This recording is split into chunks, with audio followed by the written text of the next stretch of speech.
Broadcasting live from Youngville, North Carolina and Ontario, Canada. This is Got Mead Live, a weekly show where Vicky Rowe and AJ Airments bring you the mead news, meadery info, and mead-making discussions from all over, talking with mead makers, mead owners, industry mavens, and influencers. This is Got Mead Live, a weekly podcast about mead and the people who love it and where the mead world is going. And now here are your hosts, Got Mead owner Vicky Rowe and mead and wine maker AJ Airments.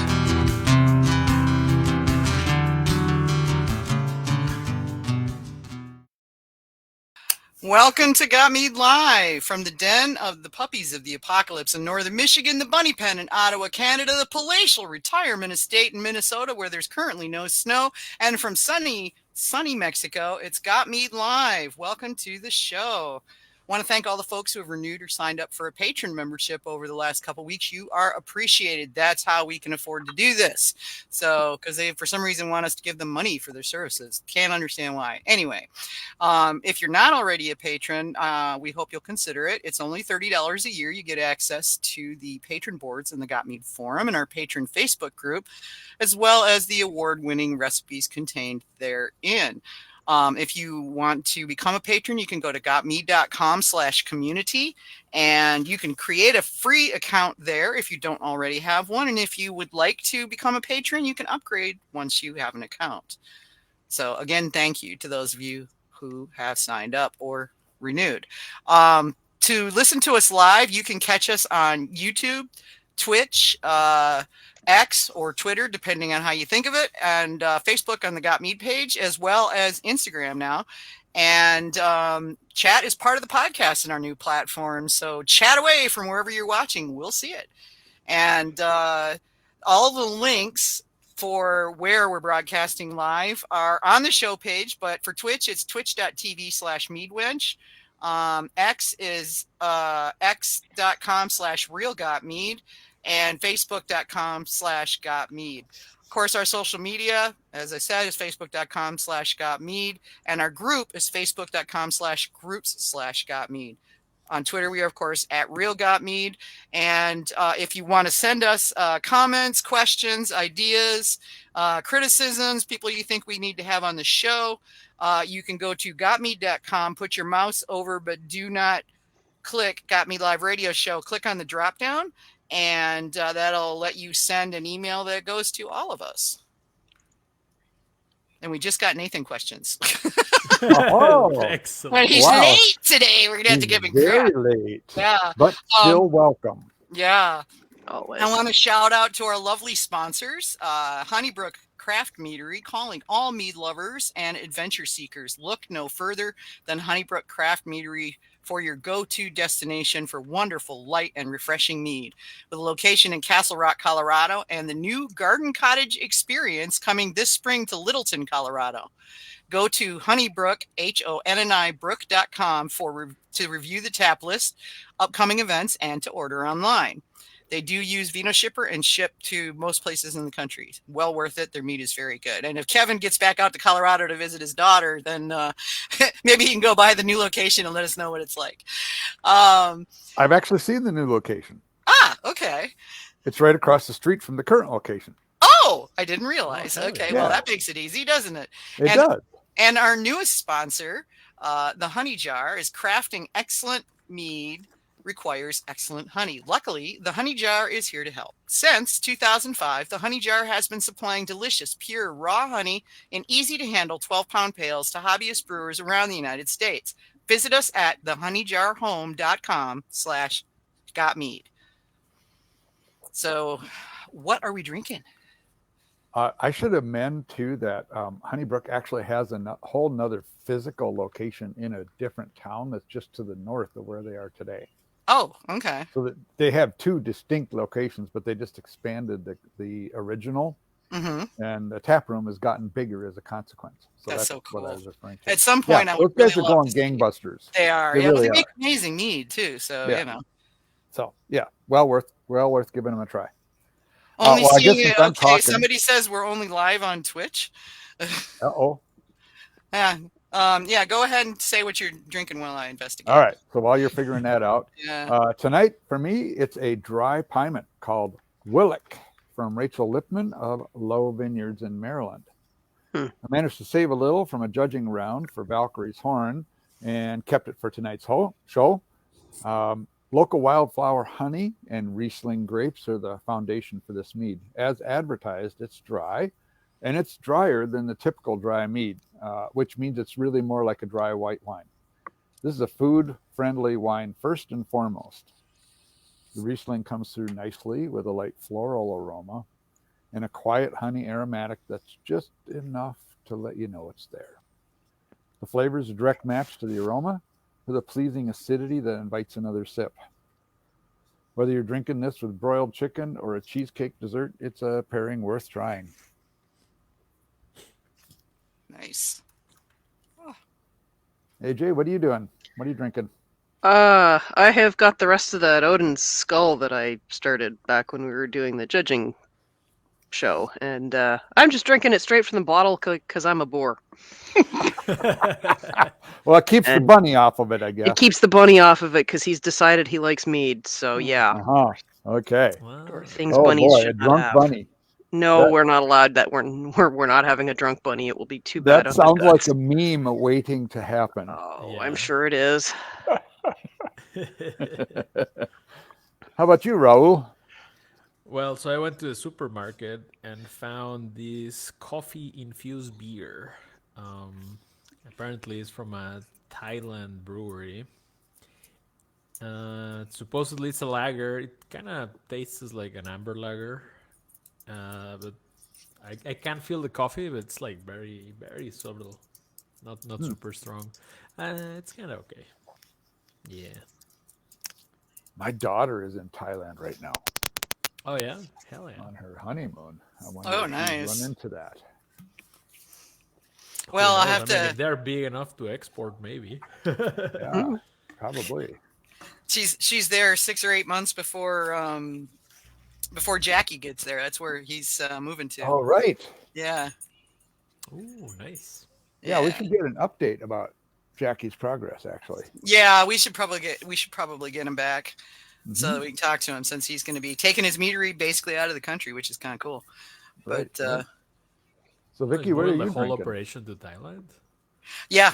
I don't know how he's going to do it, but that's what he says he's going to do.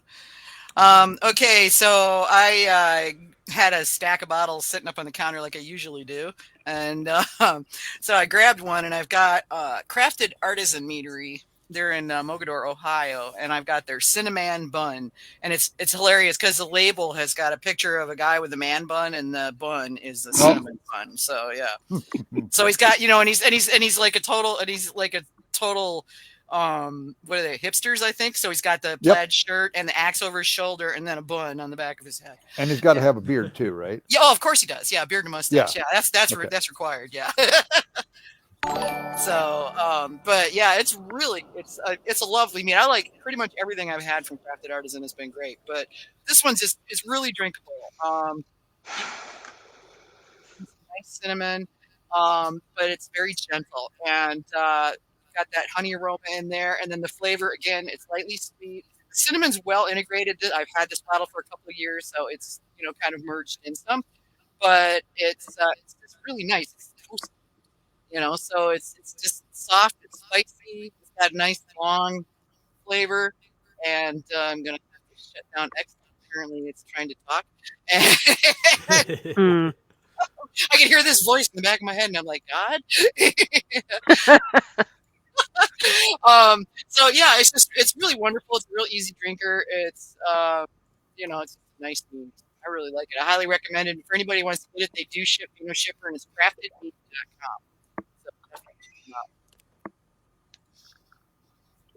How about you, Rob?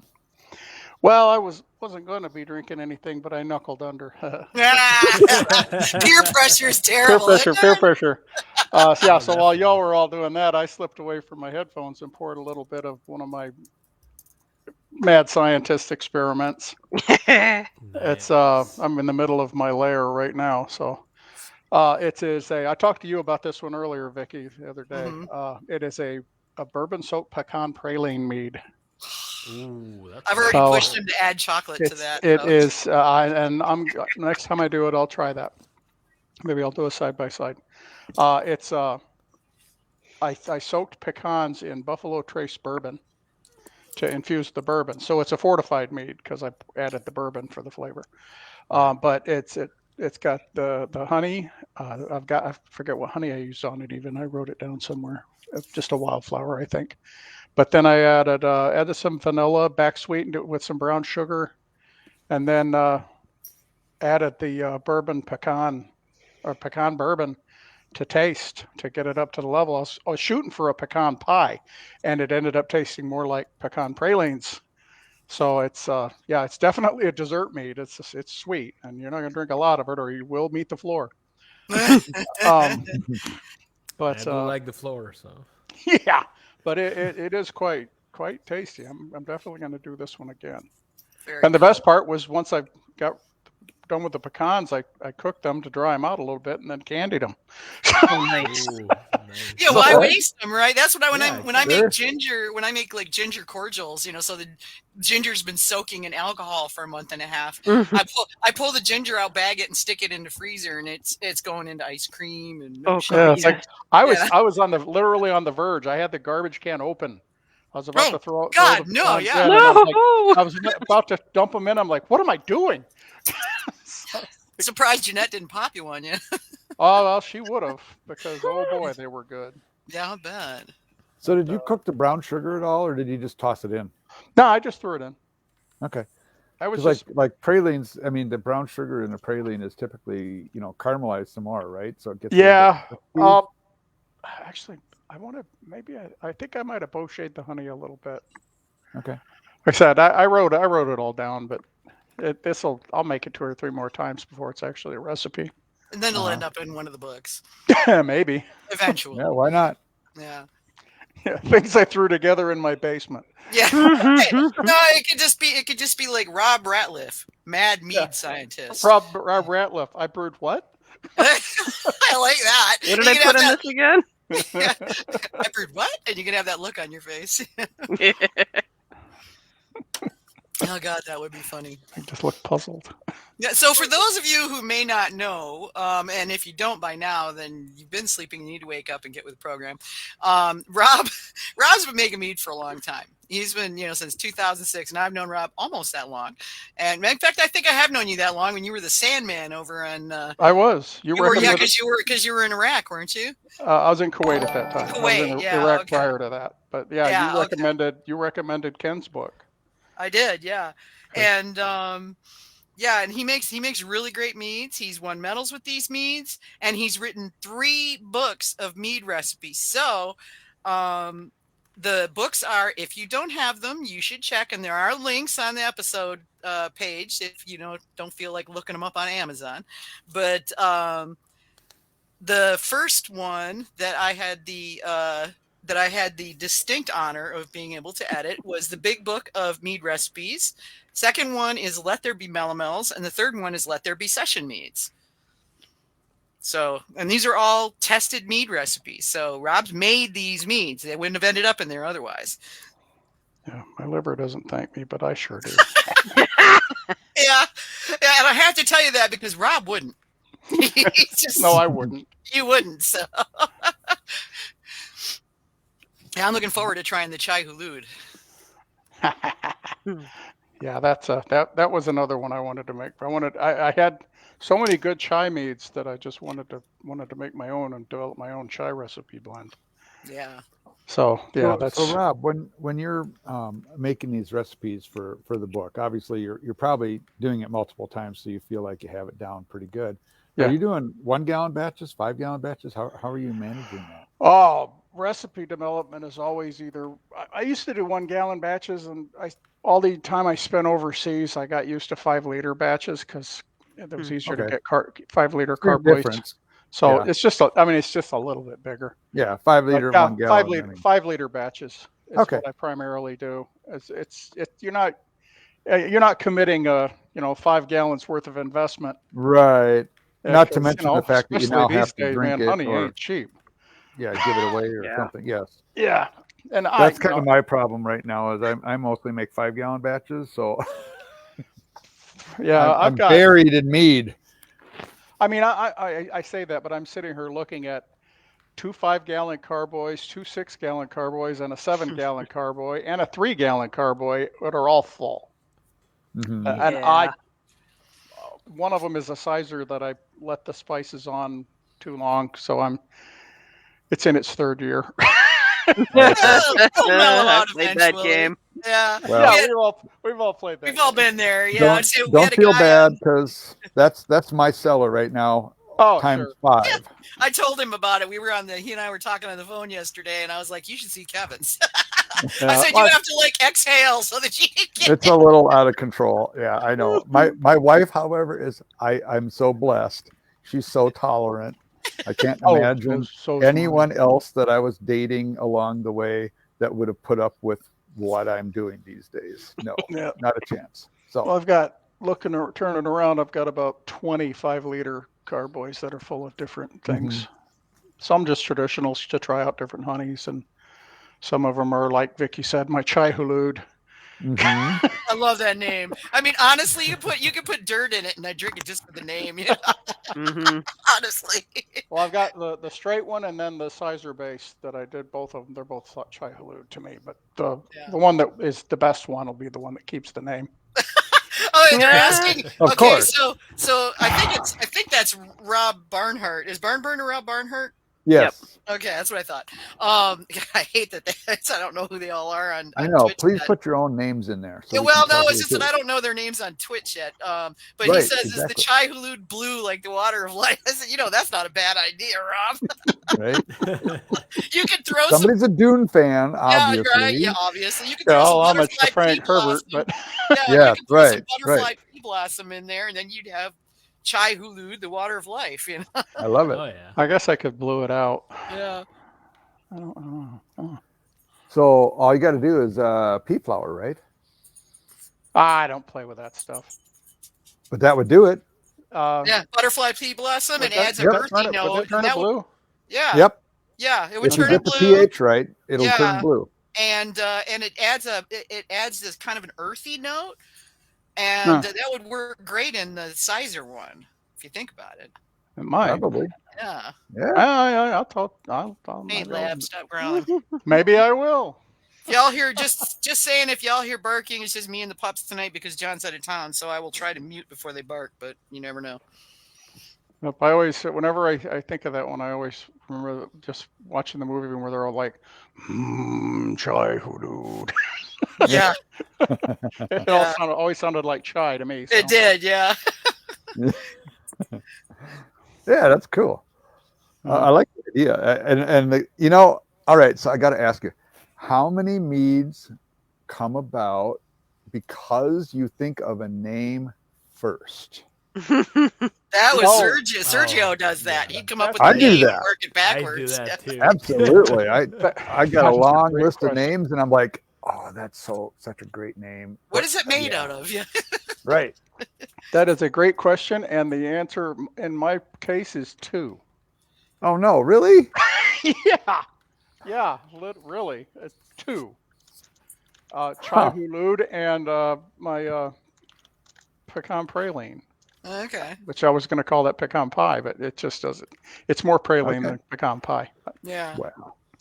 Now I'm slightly disappointed. I haven't ever done that. Yeah, that's a great question, and I'll bet there's a lot out there that do that. But no, I would imagine so. Yeah, I tend to come up with the recipes and not the name first. I'm just not that good at the names anyway. So yeah, my mead names are like hyphen this, hyphen that, hyphen that. Yeah, yeah. Yeah, I've got a spreadsheet of recipe ideas. Oh my God, I'll never. I was at. It's got like 350 different freaking ideas. Oh, I know. Me too. I'm absolutely to-do list. Yeah. I was at the KCBM 42nd annual competition over the past few days, and they had a special award for the best name. And not that they're the only one that does it, but most competitions don't do it. I think that's just terrific fun. Yeah, there are a few that do it. I think Mazer's done it a few times, and I don't think it's a regular thing though. And I think you guys have done it once or twice too, haven't you? Yeah, I think we did it once or twice early on. We haven't done it since. Hoppy Halloween does it. There are a few others, but I think it's just kind of fun because when people actually know there's an award for it, they start getting creative instead of just sizer. Well, Chai Halut is mine. Yeah. Well, that's the other part. Once it's out there, it's pretty hard to protect. Yeah.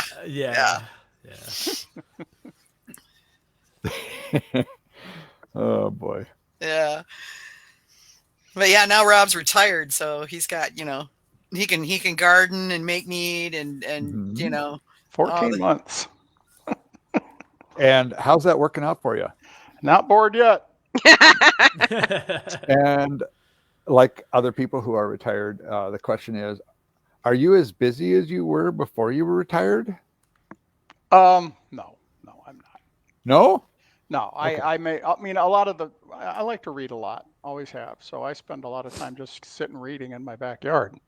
Fair. That's a good day. Yeah. So same. That's part of my problem is I'll sit and read all day long when I've got stuff I'm supposed to be doing. Yeah. I can't. Well, that's the weird part. I can't spend it sitting in my recliner reading all day because then I feel like I just sat there in a recliner and wasted my day. So if I come out here and sit in my lab which is what I call my casita, I'll sit in my casita with my feet kicked up on my desk. Well, I did that a lot when I was working remotely. So it's like a regular day. Okay. Or I'll go sit out on the patio or something. Or I'll go sit in the living room instead of the family room. As long as I'm sitting in my recliner, it's productive. Productivity's overrated. That makes a strange kind of sense, and unfortunately, is not something that's available to me for a couple months now. Yeah, but there's that, and then I still game online with some buddies. Actually, a buddy that lives in Ohio. I play Star Citizen with him quite a bit. Okay. And then World War Z or whatever games for trip our fancy. I met him when I was in Kuwait. He was there when I made my first batch. Oh, yeah. Weren't you using like honey packets and stuff? Yeah. Yeah, I remember you talking about that because we were I joking about it. I scavenged honey packets from the dining facility for a couple weeks. I just see the guys at the DFAT going, do you know what happened to that box of honey that was over there the other day? Yeah, made it in my wall locker. Yep. And I broke it out. Turn out? It was Ancient Orange. I actually went into Kuwait City and bought a big glass jug of vinegar and washed it out like 35 times and made it in my Foot Locker. My airlock was a little bit prophylactic looking.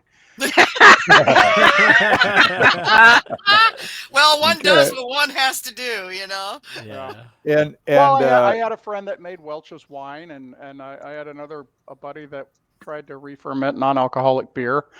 Spoiler alert: don't try to re-ferment non-alcoholic beer. Oh god.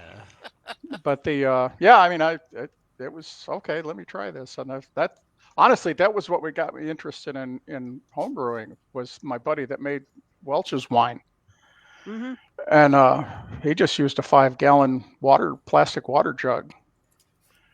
And I was like, okay, well that could be interesting, but everybody makes, it's like, well, it's been done to death. Everybody makes wine, and I'm an old D&D geek, so I'm going to make mead. That's how I found Vicky. That's how I found Vicky, because I found her website. He found me. Rob Barnhart is asking, where were you in Kuwait? He said he's Army too. He spent 10 months at Camp Virginia.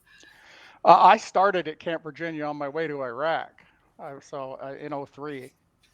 And when I went back in 2006 as a contractor, I was at Camp Navistar right on the border. But I also spent some time at Camp Buehring and Camp Arifjan and Ali El Salim and all of those other ones. But I was based out of those two. In Iraq, I was in Tikrit. Okay. But yeah. You got dogs jumping. I have a quick question about Kuwait. Aren't they dry? Oh yeah. Okay. Yeah. Technically, yes. You can't buy alcohol there. You can't transport alcohol there, but you can have it in your house. So how did it get there? Well, Magic. Teleportation. I'm not gonna say they're a bunch of hypocrites over there, but Okay. There's observant and case- then there's non-observant, I guess. Fair enough. in my case, it was kind of, we had one person actually got in trouble for that. So Oh, no. I didn't know him, but it was somebody who worked for the same company I did. I would think as long as you don't flaunt it, you'd be okay. You know? Yeah, I mean that's like anywhere else. Yeah. But the what was I gonna say? We're in Kuwait. It's dry. They can't have it at home, or Yeah, I mean, not to get political about it or anything. I was just kind of curious because that's what I thought I remembered. Big thing with, I mean, I didn't do anything when I was there. I was wondering the same. When I was in Iraq in the army, no way, no how. Well, I'm not going to say that either. I did get a bottle of whiskey smuggled to me. That was for trading purposes. The army folk in the chat are all going, and interesting how a lot of us military folks make booze. And he says, OIF, OEF, 0308 USMC. So we got a Marine on there too. Sorry. I didn't mean, say military, okay, but you're a Marine, not a soldier. So, yeah. Right. Well, it's like throw a water bottle full of jungle juice up on the camo netting and leave it there for a week or two. You'll get drunk. Dear. Right. Oh, baby. I mean, what? Yeah, no, I wouldn't have done that. Absolutely never. Who would do that? The thing with Kuwait was I was technically under General Order Number 1, which is like no alcohol, but I wasn't in the army at the time, so the worst thing could have happened to me is that I got fired. Oh, you were a contractor at that point. Yeah, in Kuwait I was a contractor, so I mean I would have got fired, and at the point that I started that batch, I was like 3 months from leaving, so it took 2 months for it to get done.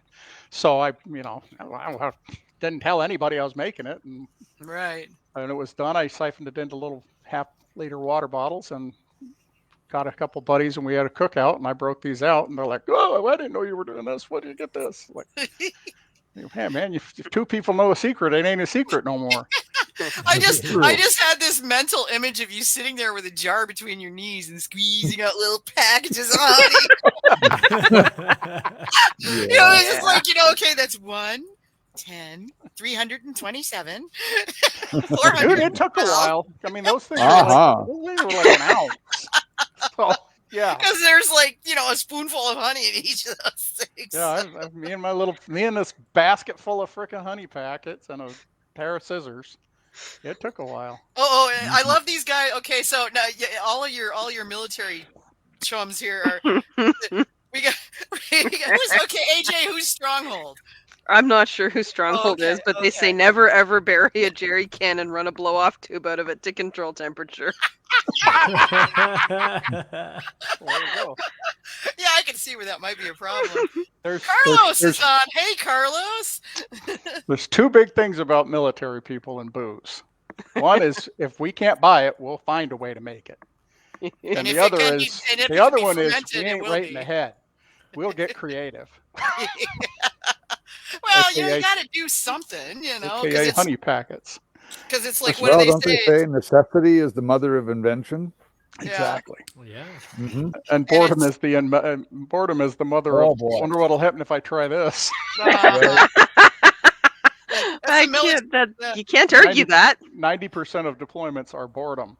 Well, yeah, what is it? It's like long stretches of boredom punctuated by brief periods of abject terror. Yeah, that sums up Iraq in a nutshell. Okay.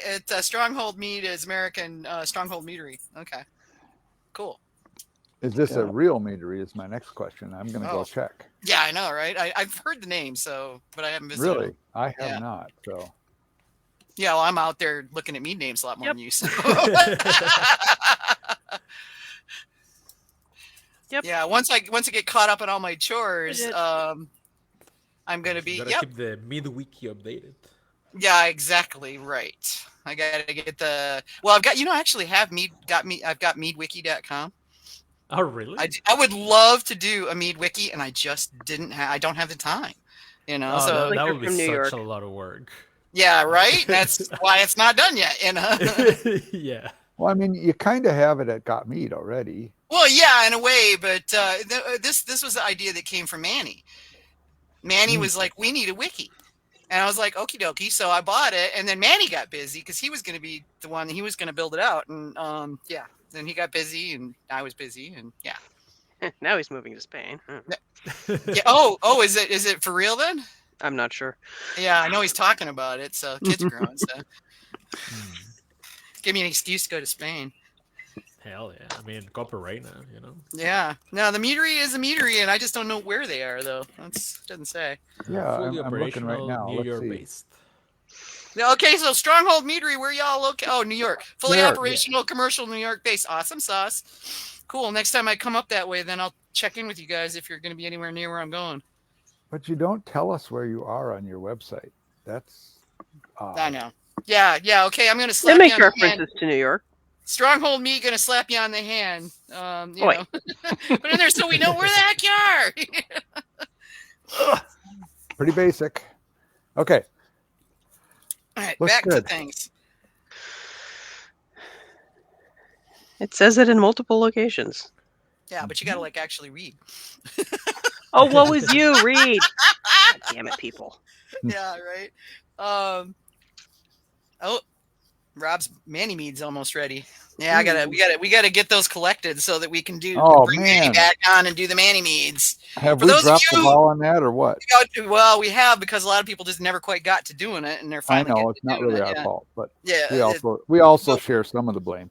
yeah, absolutely. And but we'll get Manny on. And for those of you who may not be aware, Manny gave black mangrove honey to several people. And what is it, Carlos? And so we gave those people, so they had to make the mead, send us a bottle so that we could check it out, and then we'd bring them and Manny on, and we'd talk about the mead, you know. So and we're finally getting it. Well, the people that have the honey are finally getting it done. Carlos just says, "When's the Texas trip?" They just built an RV park half a mile from the meadery. Oh God, Carlos, please. I don't know, not yet. I'll talk to my husband. Okay. Where are you seeing that? I'm not seeing it. It's in the chat. I see it. Oh, because it doesn't automatically scroll. My bad. No, Oh, you yeah. got to scroll it up. Yeah, It doesn't yeah. scroll Oh, itself. that's Yeah. annoying. Right there. Yeah, hopefully Yeah. I will drop a line to the tech support people and say, y'all need to make that thing scroll on its own. Yeah, no kidding. But yeah, it's Okay, so back to Carlos here real quick. So if Tracy, if you guys Tracy. ever manage to get your competition going again, that would be the they time will have to it. do it. They've already got it. It's already scheduled out. That's what Tracy's been leaning on me to come down. So Okay. yeah, Where in and Texas seeing did as I this happen? lured her up to Minnesota, it looks like I'm not going to have much of a choice in the matter. So Right. yeah. Quite the only question is now is whether I fly down or if we take the RV. And if we take the RV, I'll have to lure John into going. So Where in Texas is this? Swing by Minneapolis and pick me well, up. Tracy's in South. Yeah, right. Tracy's in South Central Texas, and I It's think kind of near Houston, I thought. yeah, like a couple hours from there. And I mean, everything in Texas she's is going to big. tell us here in a second, I'm sure. Yeah, I'm sure. Yeah, you could fly over here and then we could drive over there. Easy. Right? Yeah, right. Yeah. Well, hey, no, you were supposed to be coming up for Valks, dude. Just saying. I mean, I'm broke. I know. That's why I never go anywhere. I hear you. I'm in the It's same a boat. legit excuse. The only reason I'm getting away with Valks is because I'm driving and my Jeep gets pretty good gas mileage. So Hell yeah. yeah. But let's get back to poor Rob, who we've left hanging out Yeah. there at the end. Yeah. Sidetrack, just sidetrack. listening. That never happens. No. It's all good. You know me, I talk a lot and then I shut up a lot. Oh yeah. Tracy's close to Houston. Yeah. So that's what she's saying. Okay. Nice. Yeah.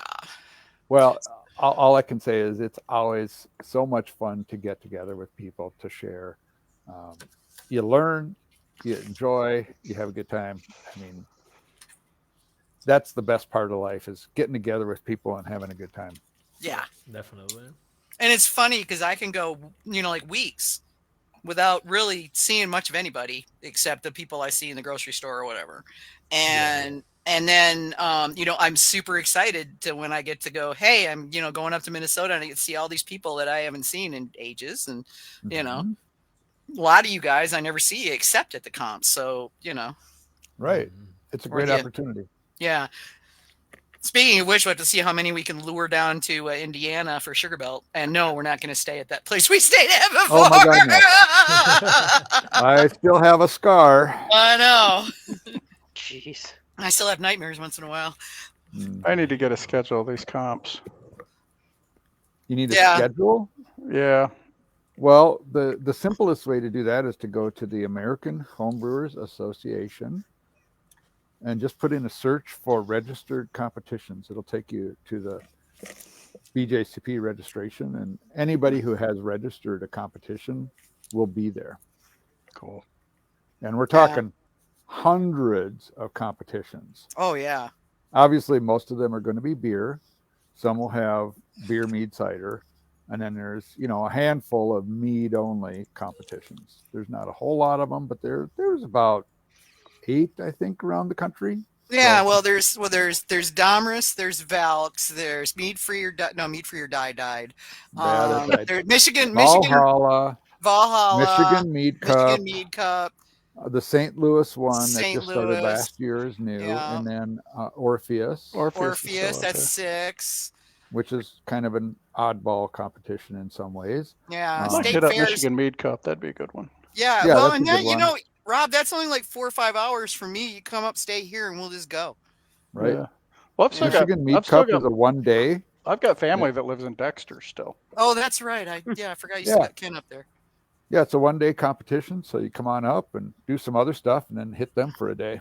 Mm-hmm. That's one on my list. I haven't been able to get to yet, but It's a nice comp. Hopefully I this went- year I'll be able to make Yeah. it. When No, is I that have no one? excuse not to go now because it's so close. Is that a springtime thing? No, it's no, in the fall. It's in the fall. In the Yeah, fall, it's like okay. September, and then there's the internationals. So there's EMMA, which is at the beginning of March, and Copa Idromel, which was what was that, November? September. September. Yeah, it's mid September. And now I guess there's another EMMA is spinning off a comp into Mexico. That's going to be, where'd they say it was going to be? I think it's over on the other side of the country. Oh, the next year one? Or, I mean, this year, I guess. Yeah, no, well, I mean, Copa Idromel, as far as I know, is still going to be in CDMX. But I mean, they said they wanted to make it in Merida, Yucatan. I remember. Well, that was what they were talking about, but last I heard, that wasn't happening. So I don't know. Oh, okay. I haven't talked mean, to. I haven't talked to. They, you know how they are. Oh yeah, I do. I've heard conflicting ideas, so Yeah. no idea. Yeah. Well, and Freddie's not on the board anymore, so he was my yeah. He was your guy. Yeah, he was my guy. So he's doing something else now. But I see.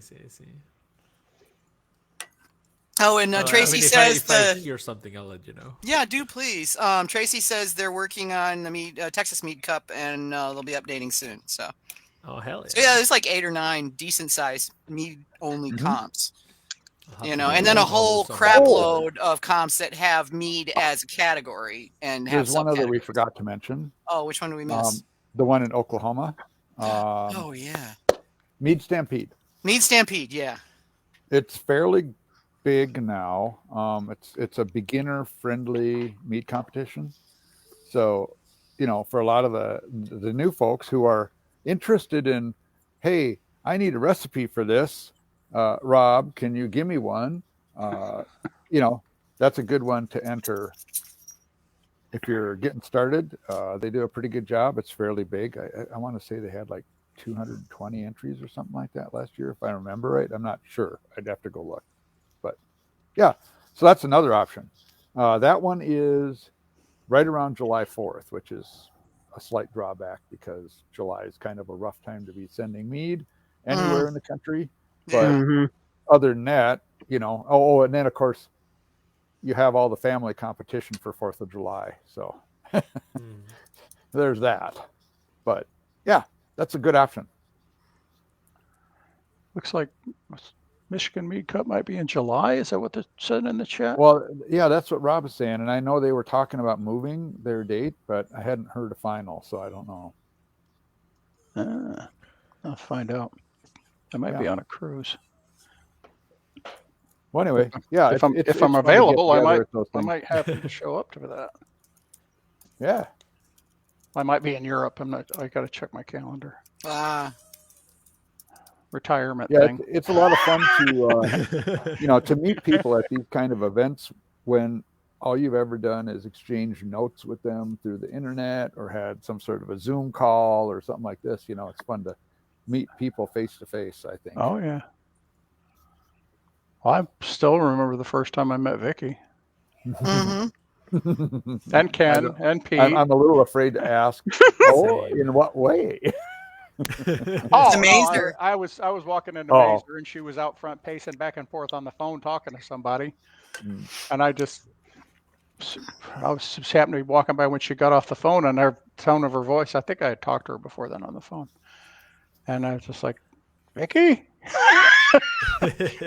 Like, she looked at me like I was some weirdo. She goes, yes. I'm kind of used to that at this point, because a lot of people, all they know of me is what they've heard me. They've never met me. They don't see me. So if we ever go to video, here, then it'll be different. But well, you actually, I think you said I might have might have been a little imposing too. I'm 6'4", and Vicky says I'm a big guy. It's like, he is a big guy. Yeah, he's taller than my Vicky husband. is not 6'4". No, I am. Rob is. Vicky is very definitely not 6'4". No, absolutely not. No. So anything's imposing when you're small. Imposing? Yeah, you can be. I don't know. I've never seen you mad, so you don't scare me because my husband's big like you. But yeah, John's bigger than me. Oh yeah, or at least as big as me. Yeah. I think you're a little taller than he is, but God, dogs, they're jumping up and down on my lap here, and they're all, So, let's talk about the recipe books a little bit. Trace. There's a lot of them out there. Yeah, I know, right? There's 3 of them. Well, I wanted to pull a recipe out of them, and then I realized that I don't know where my copies of your books are. They're all in boxes somewhere. I have them all, but my first one, the first one actually was a dare. It was. My son dared me to write it. Yeah. Nice. And then he comes to me, and he's like, "Can you help me edit this thing? Because I've been like, I'm crossing eyes here. I can't even." Yeah. Oh yeah. You read your own stuff. You're your own worst editor. It's like, I miss everything in here. And then I did anyway. Yeah. Well, you got to. The first run, the table of contents was all messed up and everything. Oh my God. Collector's item. Yeah, that's what it is. Well, let me ask you, put you on the spot. Do you have a favorite recipe? Oh, shush. I really don't. I always thought as I got further along in this, I would eventually settle down and be like 2 or 3 different, standards that I made every year and everything. And it's like, maybe I'm just not wired that way or something, because I am constantly thinking, well, I can tweak this a little bit. It's like, yeah, I just can't quit fiddling with stuff. Even when I try to make them the same the second time. I made my Christmas cranberry 4 times. Didn't make it the same way once. But the concept is similar, obviously. Yeah. It's just like, the first time I soaked it on the blanched cranberries. The second time I soaked them in Everclear. Boy, that was woo. How did that one turn out? Oh boy, I think I've still got some of that laying around, and that's old now. Okay, are you waiting for it to get good, or? Oh no, it was good. Okay. Okay. Oh boy. Well, because you see a lot of that wonderful internet advice that everybody should heed or not. Yeah. You have to let it sit for 3 years to be good, because I grind my teeth and scroll on by. Oh, I know. One of those, because I just can't anymore. The only reason I'm letting my sizer sit over here for so many years is because it's flawed, and I'm waiting for the flaws to error out. Right? Yeah. And there are some things like sometimes that they do age out. Yeah. I would say I had one that was overspiced and 3 years of sitting, and it was perfect. Yeah. but before that, it was undrinkable.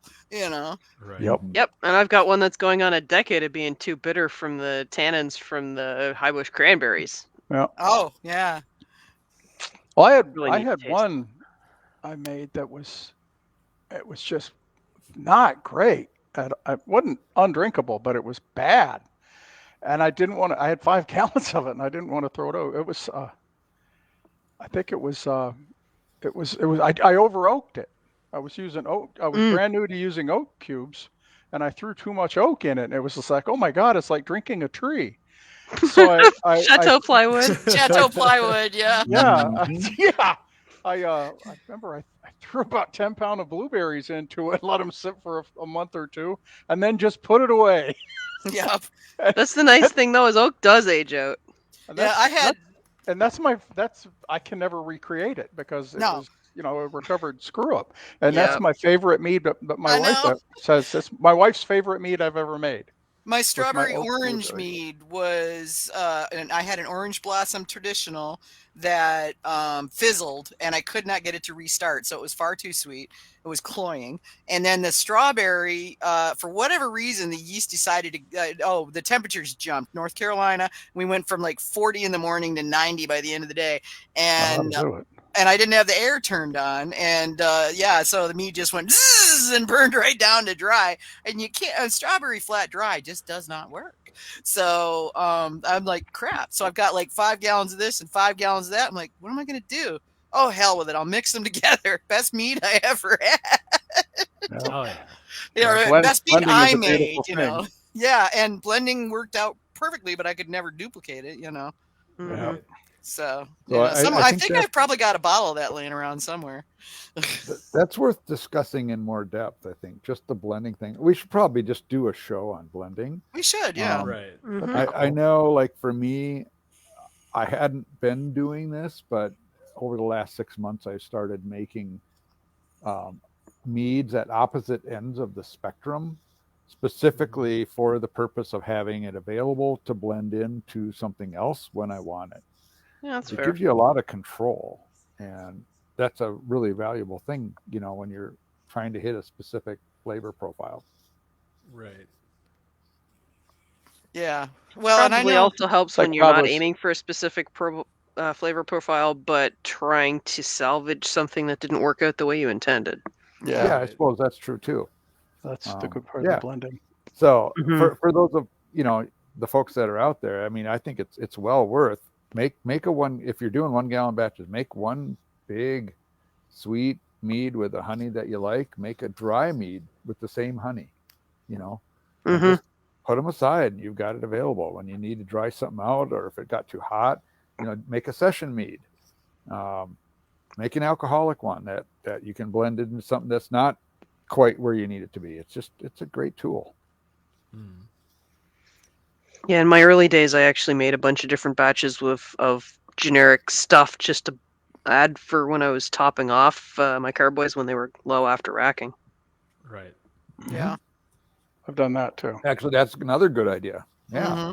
Because Well I see a worth lot of mentioning. people saying, okay, well, now I've racked off the fruit, say, and then Right. you've got this, volume that you lose. And so now all of a sudden you're racking into another pail and there's 6 inches of airspace at the top. Now what? Well, if you've got that spare mead sitting there, Yep. Right. Mhm. Yeah, especially if it's at the same ABV, so you're not doing a Mhm. lot of dilution or Yeah. or increasing the ABV. I mean, all good things to think about. Yeah, although for fruit meads, I tend to overestimate how much I need, so that by the time I'm done with the losses from the fruit, that I've got enough to fill a carboy. But your experience, so you Yeah. know to expect that for somebody who's starting out. Exactly. Especially, like for somebody who's buying a book of recipes like Rob's got available, you don't have that knowledge or experience at this point. So Yeah. being able to make a few of those things to have available for those troubleshooting spots, really nice. yeah. Yeah, there's a comment, Rob Barnhart. Marbles. Marbles. Marbles are I great. did that once, and then I'm like, never, ever again. I did that once. I fell for the internet wisdom bit, and nope, never, ever again. A Lava rocks. It's a pain. You cannot clean them well enough. The risk of sanitary problems is huge. No, it's not worth it. Right. If you're going So to you need to use like use some aquarium grade stainless. marbles anyways, because you never know Right. what the heck they put in them. Yeah. Right. I mean, it's Yeah. just it's dumb. To I say wish I'm that- getting kind of lazy in my old age anyway, as far as fruit goes. I'm using a lot more concentrated juice. Yeah, I get that. Mm-hmm. Hey, nothing It's wrong like- with using. I mean, I like all juice meads. I very often when I'm making a melomel, I'll start with juice instead of water, and I mean, it's just as good. Yeah, like Yeah, if well- I don't really like the tannins anyway. They give me heartburn, and if I want a little more acid, well, they make that. I You can always adjust for that. Yeah. Yeah, you can adjust for that. It's like that's like I haven't written any recipes like that really. Going, oh, add 2 teaspoons of this concentrated sour cherry juice, but I know how much is in a pound. So I still Right. write stuff up in pounds of fruit. I just don't always use fruit. I It takes actually up a lot do less use. volume, and there's no waste. I actually do use grape juice concentrate, but only in my pear wine. So you're 'Cause using pear needs something. what, a generic white grape juice? Yeah, or if I just use like the wine concentrate from a white wine kit or something.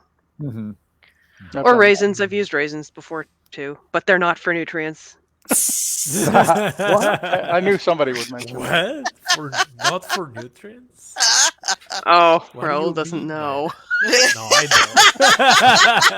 Hey, it's I know. they do things different down in Mexico, right? don't. No, just tell me about it.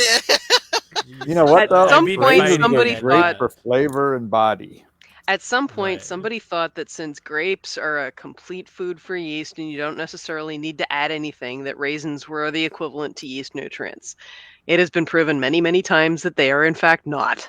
No, I know. I But- am aware. I was but, being yeah. sarcastic. Yeah, I know you were. But yeah, Well, now that is an interesting contrast between the original grape and a raisin, right? Isn't it though? Think about it. The process of drying, does that do something to the yan content? Why would it? Yeah, you I wouldn't think it would. I would assume that if it did anything, it's probably a part of the decomposition process. of Right. the But- the raisin. problems I'm I always just had like- with using raisins is the fact that most of them have oil on them. And then you have to Right. go and deal with And that if you're sulfite, using much too. of them. Also that. If you're using it hot, I think the sulfite boils off. I've never had problems fermenting sulfated raisins. Yeah. But I'm still curious as to why nobody has explained where the yan went from the grapes. I wonder if Tom dealt with that. Well, I know he's been measuring yan in common ingredients recently, but I haven't heard that he's looked into that. That's one of those interesting little topics, those little rabbit holes we all love to jump down and explore. So I'm going to add that to my list for another day. Yeah, Because we it know is how- kind of we know how curious, that right? goes. Yeah, Yeah. right. Well, if I actually do it, I'm a little bit on the busy side right now, but I hope I can remember to do that. It's going to go on my phone in my list of things to follow up. Yeah. I've That's got- only about 1,000 deep, so I've gotten a lot of distance between me and the days when I actually tried to count yan and parts per million and all that stuff. I'm a twitch of this, a nudge of that, and bibbity bobbity boo these days. It's like I make mead now by the seat of my pants. but that's because you can. Mhm. Well, yeah, it's not. Yeah, that's fair. When I started out, I was very detail oriented on everything because I knew nothing. Exactly. And after reading everything out there, I just started realizing there's a lot of commonality in different approaches, and it's like I know enough that I'm not going to ruin it, and if I do, well, I know enough that I'm going to go, holy crap, how did I do that? And I'm not going to do it again. So It'll be a learning experience. Yeah. It's kind of more of an art form for me now. Right. But No. you have the experience to know that you're going you're following the right path to get where you want to go. Yeah. Yeah. Yeah, there So- are certain staples I always use. Like I think I put Opti Red or Opti White in everything I make now. Yeah, I do too. And that's straight from Carvin. I never heard of it before he started using it. And I talked to him about it a couple of times and looked it up. I was like, huh. So Yep, works Yeah, pretty good. those are two staples I've always got. Definitely. And of course, there's a host of products like that available now, so you Yeah. can really go down rabbit holes there. Oh, yeah. Yeah, I mean, I'm still trying different yeasts. I'll never. I mean, I use a standard set of yeast strains when I'm writing up stuff to put in a book, but in my own goofing around stuff, I go out there. I buy stuff yeast from all over the place, different strains, different types, different results, different everything, just so I can play. I mean, I've done. I can't tell you how many different yeast tests, yeast experiments I've done. You know, where you set 4 or 5 of them, same mead, 6 different yeasts. You know. Oh yeah. Just to see what happens. I've done that 4 or 5 times at least. Same. It's always So a do fun you have a experience. standard process that you follow for that? So like you're doing the exact same recipe in every respect when you're doing something new. So you have, If I'm do trying you have to your test, baseline then? yeah, if I'm trying to figure out which yeast is best for something, yeah, the base recipe stays exactly the same for every one of them. The only thing I change is the yeast, and if it's one that needs more nutrients, it'll get more nutrients. Okay, and just out of curiosity, what kind of pitch rate are you using for your yeast? That varies. I mean,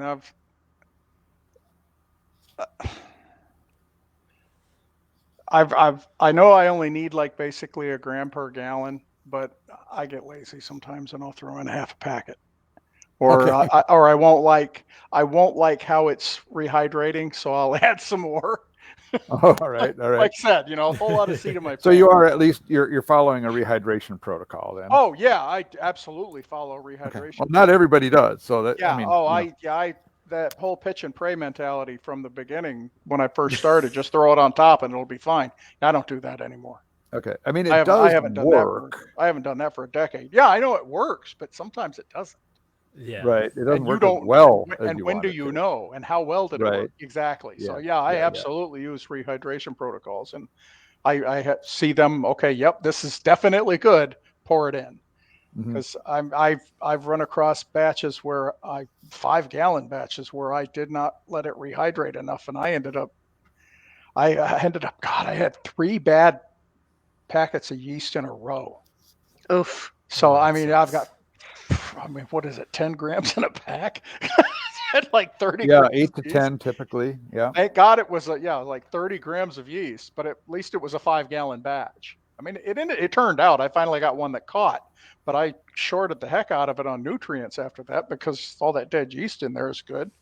For So, something. what's your rehydration medium? What are you using today? Most of the time I just use a little bit of filtered water and a pinch of brown sugar, like maybe a half a teaspoon. Oh, Maybe about 125 milliliters of water and a good chunk of brown sugar. so basically just sugar. Yeah. With a little molasses in it. Yeah. You're not using any of the Opti, Go No for nutrients. No yeah, nothing. Go Firm or Sterile Flash or any of those things. No, I used to use those, and honestly, I had better results without them. It's like Interesting. I don't know why, because I know they're good products, but Well, it's sugar. You're just feeding them sugar. So yeah, I mean, I'm Yeah. just feeding them sugar. I'm just jump starting them, so it's like, oh, okay, this works. I got that from Marek Lisecki. Oh yeah, over Merrick. in Poland. Yeah, he taught me. Yeah. that one. I know Merrick. Yeah. Yeah, we made what was that? It was a rose hip mead. Mm. When I went to visit him once, and we made a rose hip mead there while I was living in Germany, and he showed me that process. I'm like, well, that's nothing I've ever read anywhere. So yeah, I do that now. Well, he makes good mead, so Oh you know, yeah, he you does. can Yeah, probably rely on his advice. yeah. I've known. When did I live in Germany? It was a while ago. Yeah, I mean, I've known him since then. So I Well, can he forget. was down in Mexico with Vicky and I. Yeah, I saw the Oh, pictures. yeah. That So we looked got like a to fun hang trip. out with him a little bit. That was That was fun. like a really good trip. Yeah, Merrick's a Yeah. great guy. Mm-hmm. Yeah, fun he guy. is. He was so funny when we went to the market when Raul took us to the market in Oh, Mexico. I know, And he's right? like, I can buy hibiscus by the pound? Oh God. I mean, Yeah, he bought like 5 kilos or something. Didn't he? Yeah. yeah, funny. that was so Priority. Yeah, much he nice. practically needed another suitcase just for the hibiscus. It was Oh, hilarious. that's Yeah. funny. That's I Merrick. talked to him after that, and he's like, "Oh no, it's not for me. I'm buying it for all of the guys in my club." Like everybody, yeah. Probably, Yeah. yeah. Yeah, Yeah, that sounds like Merrick. Yep. yeah. Speaking of Oh, Mexican man. market, have you used the little flower for the chocolate? No, yet, Kevin? no. It's waiting. It's waiting for the right opportunity. Of course, it will be in chocolate, and so I will not get to judge this. But so Valkyrie's Horn this year, our special category is chocolate, Ah. and we Yeah. got a huge response. Oh, I'll bet Cool. you did. We have like 23 entries in that category. Dang. Hell yeah. That's impressive. Yeah, it's like a mini competition all by itself. And so Cool. I'm excited about that because kind of hope I'm I get assigned to that category. Wait, well, when is this? This is March this is 7th and 8th 7th here and in 8th, yeah. Minneapolis. in Minneapolis. If you want to get here, let me know. We'll get you on the list. We're working on judge assignments right now because it's only a week and a half away. Yeah. But Oh, that's- you know, as the organizer, I'm usually so busy I don't get to taste anything until after the competition's done. But I'm Yeah. really going to make an effort to get over there and So you it know, just has to have sample some of chocolate in the- it. yeah, the highest scoring meads before they go away. Well, if I'm fortunate enough to be on that category and have any good ones, I'll make sure to note them down. Well, you know who to contact, and it's not me. I know.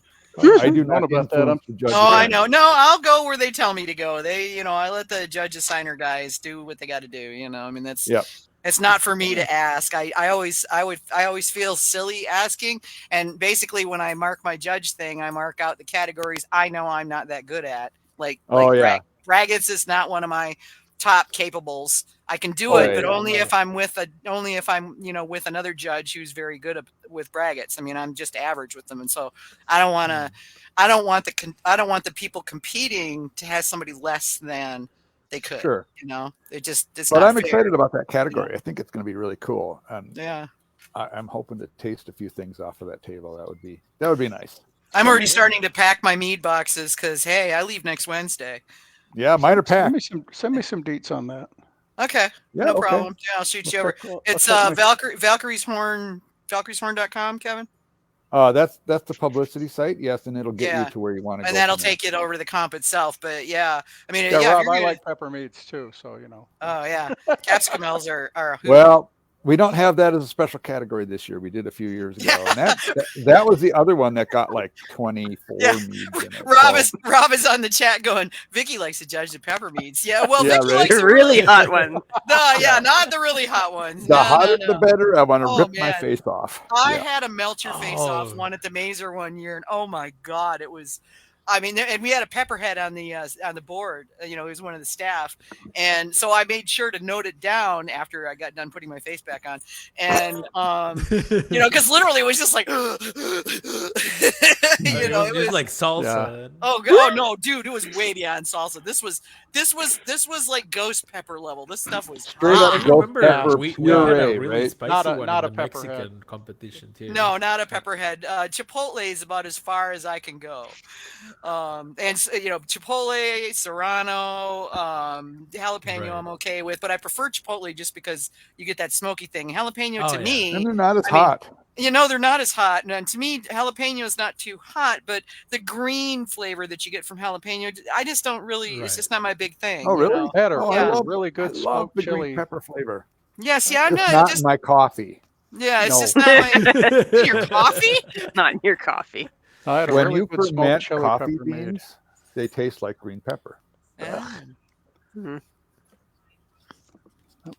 Get a really good one of that from Scale and Feather over here in Avondale. Oh, Oh, those yeah? guys make some good stuff. Oh yeah, they do. They're right down the street. Oh, And they cool. like- I didn't they realize you were make- so close to you. Yeah, They oh, like yeah. making hot pepper meads too, I know. They had Yeah. some really good meads in stock this year, and Yeah, he does a good job. Yeah. Yeah, We gotta get them. We gotta get them on. I don't think we've had them. Have we had them? No, we did have them. We had them on. last year. Yeah. We had them on once. Yeah. I know they haven't entered the competition, but maybe next year we'll twist their arms a little bit. Yeah. It'd be fun to get them in because Yeah, it they would do be. make some good stuff. So Yeah. I'll see if I can make it to the Yeah. Voucher Cup. That would well, be if cool. you can, I'm That sitting would here be- looking at. I'm sitting here haven't looking at seen- about I 20 haven't bottles of seen you raspberry in, like, mocha. Yeah. I haven't seen you in like years, so I would love that. I've well, got a raspberry chocolate coffee mead sitting here right in front of me. There you go. Oh, and honestly, I mean, this applies to anybody listening. You know, and not specifically Valkyrie's Horn, but look at the competitions in your area. Look at the ones you think you can travel to, because many of these competitions have some opportunities for you to do things. You know, social yeah. activities or education or whatever. We do all of that, but take advantage of those opportunities. Getting together with other people who have Who the do what you interest and do. enthusiasm that you Yeah. have is Mhm. super Oh. helpful. It's such a wonderful thing because you're like in your own world then, you know. Right. I mean, it's just I love it. I mean, it's just fantastic. I'm getting that now with the beekeeper folk and and the gal who I met at my class who wants to go with me to the Mazer Cup this fall. She's like, well, but what would I do? And I said, well, I can get you on as a, I'll talk to him and we'll get you signed up as a steward. She's like, well, what's a Steward or steward do? seller. Oh, yeah, or such a good seller. idea. And I said, yeah, Or work in the office. yeah, or work in the office. I said, but you could be, you could be a steward or seller. And I said, you could be pouring or carrying it out to the table, and you get to meet the mead makers and, or the judges. And, and oftentimes they'll let you taste what they're tasting. So you learn a lot. And she's like, oh my God, I got to do this. She's so excited, but yeah, she just started making mead. So she was just, when she found out who I was, she was just like, oh my God, and these people don't know me. They don't know Got Mead, it's not a, Right. they don't live in that world. But she mentioned something about making mead to somebody who said, oh yeah, there's this gal that's got this site. So it was somebody else that knew me, I guess, or knew of Got Mead, and sent her there. So she was, she said her husband was like going to flip out when he finds out who I am. So me Nice. and John are going to go up there and I'm going to take some bottles. Yeah, of course. Nice. Yeah, well, she's course. got a sourdough starter she's going to share with me. So Nice. There you go. That's a Hell first yeah. grade. yeah, she's like, I got a sourdough starter. I'm like, I'm on my way. Yeah. Well, so down at the Kansas City Beer Meisters competition over the past week, I was down there, and at the awards ceremony, I was sharing mead with a bunch of folks and a couple of gals out of Oklahoma. I think they made 20 trips over to the table. One of them says, "You've ruined my life," because until this weekend, I thought mead was horrible. Wah, wah. Yeah. So, been there a couple times. that's another thing. There's some bad stuff out there. And then when you run into good stuff, it's like the light bulb goes off. It's an aha moment. And, Oh yeah. and it can change somebody's life because it's like, whoa, there's like this whole new world here, which was really cool. Mm-hmm. So, Yeah. yeah. It is, and it lets you be creative. And I mean, for me at least, that's like one of the only places I'm creative. And it wouldn't have happened without one of those meetings, those competitions, a meeting, whatever it is, where you get a chance to share. That's what makes the difference. Yeah. Well, that and getting a chance to taste all kinds of different things Right. that Oh my you gosh, can't yeah. get around where you are. And Yep. some of the exotic things you run across. Oh my God. Stunning. Yeah. I mean, and getting to go and then try that outside the country was cool too. Mhm. So far now I've had the opportunity to try these different things in 3 different countries, which is so cool. I mean, because there's different fruits, there's different honeys, Yep. Yeah. So I think one of those life-changing moments for me was I was at the Minnesota Mashout competition, which is now defunct, but Carvin Wilson came up there and he brought like 40 different honey samples. That was at the And- beginning of his library, yeah. Oh yeah, well, He's I up to think like he had a 200 whole lot now, more, yeah. but that's what he carried up. Oh, with, right? okay. Yeah. And I was a pretty new mead maker. I think I'd been making mead for about a year or so at that point, and I'd had the usual sort of generic honeys, and one of the things that just blew my mind was coriander blossom honey. And Oh, okay, yeah. if you don't like coriander or cilantro, that's a thing, right? But Yeah, soap. that honey is a dead ringer for cilantro. I mean, Cool. you couldn't ask for something that was more accurate. And I had wait, no so idea You're that a saying that varietal that honey honey could do that. tastes like cilantro? It does. That's just- very interesting. It's I need to check it crazy. out. And whether you like it or you don't like it is it kind of a different question, but the fact that Right. it tastes so much like that herb, right? It just Right. I couldn't believe it. And it changed everything for me about mead. So that would be a perfect honey for a taco mead. For a what? A taco Taco mead. mead. Yeah. Explain. Well, I've seen recipes online of folks doing like taco meat, and I think they just dump like taco seasoning inside the Got it. meat. Yeah. And I always thought that was insane, right? As a Mexican. Uh-huh. But that would work, wouldn't it? But that, if you're saying that honey tastes like cilantro, like Oh, coriander, absolutely. I think that kind of could work. I guess. I want to don't be know. disgusted, and I really want to try it. Yeah. Oh, No, I man. want to try it. I would try it, right? I would Like, absolutely try that. When you Yeah. open a bucket of that, and I do have a bucket of it, and I don't know how I'm going to use a whole bucket because half the population in the U.S. hates it.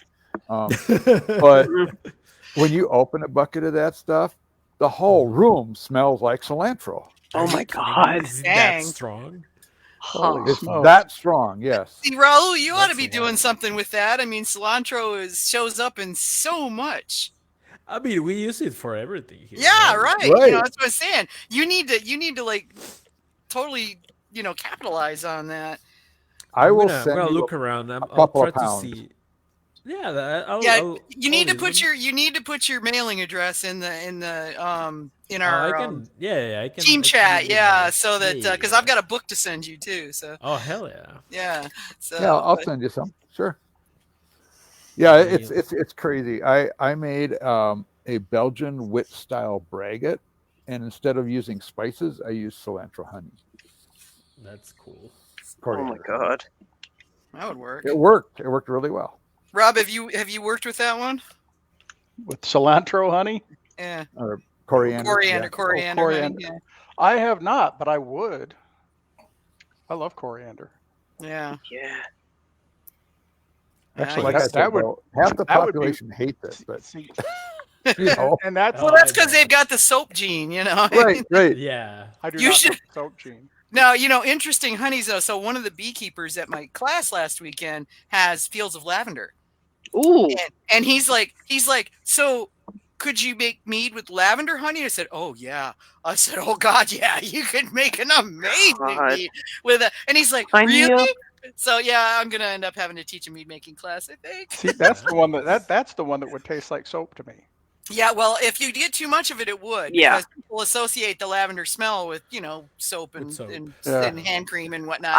I've done that though. Like I do understand the too much of it, and also with cilantro, I do enjoy cilantro. But if you eat it when it's in flour, it does taste like soap. So I understand both sides of that one. Right. I had to try that one with my chai halud next time I make it. There you go. Ah, there. See, Yeah. see. Darn you! So, if you're looking for a source, I believe Z Specialties out of Southern California is where I got. No, mine they're in from. Northern Cal. They're up in San Francisco. Oh, Northern. Okay. Yeah, yeah. They have really high quality honey. It's also Yes, they rather do. expensive. But they run sales with AMMA, twice a year now? Yeah, it depends. I don't know. I'm not running that program anymore, so I don't know how often. Yeah, but usually it's once or twice a year, and it'll be like usually 10 or 15 or 15% off 20%. Yeah. plus free shipping, which is the Ooh, big that's thing, good. because if you're Depending. shipping it halfway, like for me, it's all the way across the country. So Well, yeah, that's Right. like buying honey from Sean over in Hawaii. Right. yeah, but Thank yeah, God. Sean, yeah, Thanks got God it. the shipping is good. Yeah. I bought a couple of jars from Cloven Hive off of Richard Antley 2 weeks ago over at the Ren Fair. Oh yeah. Yeah, I got last year I bought some carrot honey off them. This year I got Scotch broom and pumpkin. Ooh, cool. fun. What's Yeah, it taste like? The pumpkin blossom is got a really nice earthy. The Scotch, but not like not loamy. Just it's hard to describe. It's Like not garden barnyard. smell? It's not barnyard at all. No, it smells like honey. Okay. No off. Well, no, but I mean, like that earthy. Sorry, earthy like a garden smells. Oh, a little bit, yeah. Hmm. The pleasant smell. The pleasant. Yeah. Yeah. Fresh. A little bit like that. turned Fresh. earth. Yeah, that kind of thing. Fresh, earthy. Yeah, like a good. I want to almost say like after a good rain, but After a good Like rain. like Yeah. loamy soil. yeah, With except lots of not organic. loamy. Loamy throws the wrong connotation into it. It's got a Really? really good flavor to it though. Oh, okay. And the Scotch broom, I have not haven't figured that one out yet, but it's really good. I sell him my books, and then I give him half the money back and buy honey off him. Yeah. Well, He stocks up for the year. You know what? Every year that's at a Ren Fair, I fair go up and trade. he stocks up on my books for the year, and I turn around and give him his money back and buy honey Right. off of him. That's great. It works. It's great. Yep. He's the easiest source of book sales every year because you know he's going to stock up. Right. But I don't do a whole lot of, I mostly just leave it on Amazon and let them deal with it. But, I sell to meaderies every once in a while. They'll reach Sure. out and go, hey, I want to sell some books.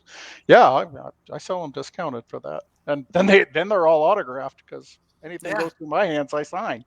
Yeah. We should get a couple of your books up here at our local meaderies. You should. You Yeah. should. Yes, you should. We don't have many meaderies here, oddly enough, but You got 3 in Minnesota right now, I believe. well, no, technically there's more than that, but yeah, 3 in the area. So Yeah, I just I don't keep a whole lot here at the house, maybe 20 or 30 copies of each, but I can always order more, and then right. I order them and have them come to me, and then I'll ship them out. But I don't ship for free. Right. But I do. They're deeply discounted when they're buying them straight from me because why not? So I'm curious, is this like a print on demand kind of thing? Yeah, it's a Oh. Amazon print on demand. And that's the sole publisher of the book Yeah. that you have? I'm Mhm. completely self-published. I didn't know how to reach out to deal with publishers, and Amazon And it's print on demand. it's a tough thing anyway. Yeah, and Right, Amazon print right. on demand was like, I read. Yeah, voracious I reader. remember uploading the first one and us going, "Oh, Yeah, and then that didn't work out the way we thought it was going to do it. All right, let me go fix that." and hovering over that button. Remember that first couple of days, we were like, we sold another one. Yeah, it was fun. Yeah, I totally get that. Yeah, Yeah, that was cool. absolutely. I'd never be able to quit my day job for it, but it's been Oh, no. fun. Yeah. Right. Well, and you're advancing the craft, right? I mean, that's I kind of hope so. important. Honestly, the biggest thing I've ever wanted to do for people with these books is just to inspire them to let their minds wander. Mhm. Here's a good foundation. If you think you want to try something different, go for it. Yeah. You know?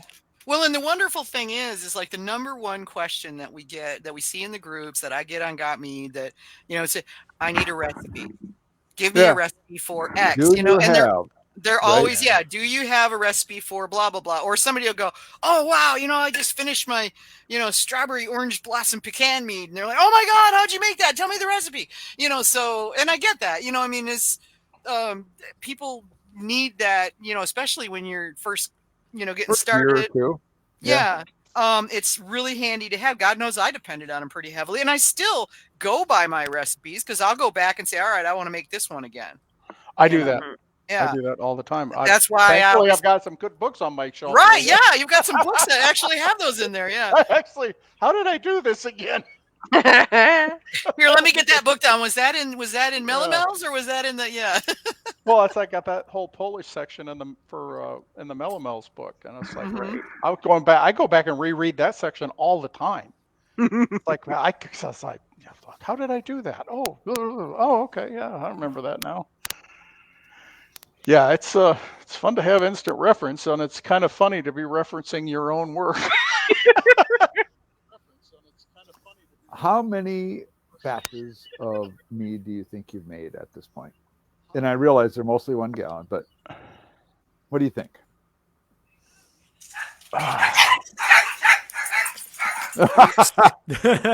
Say hello, Vicky. Yeah, it's a leaf fell. The first batch was in 07. So that's 18 years. Wow.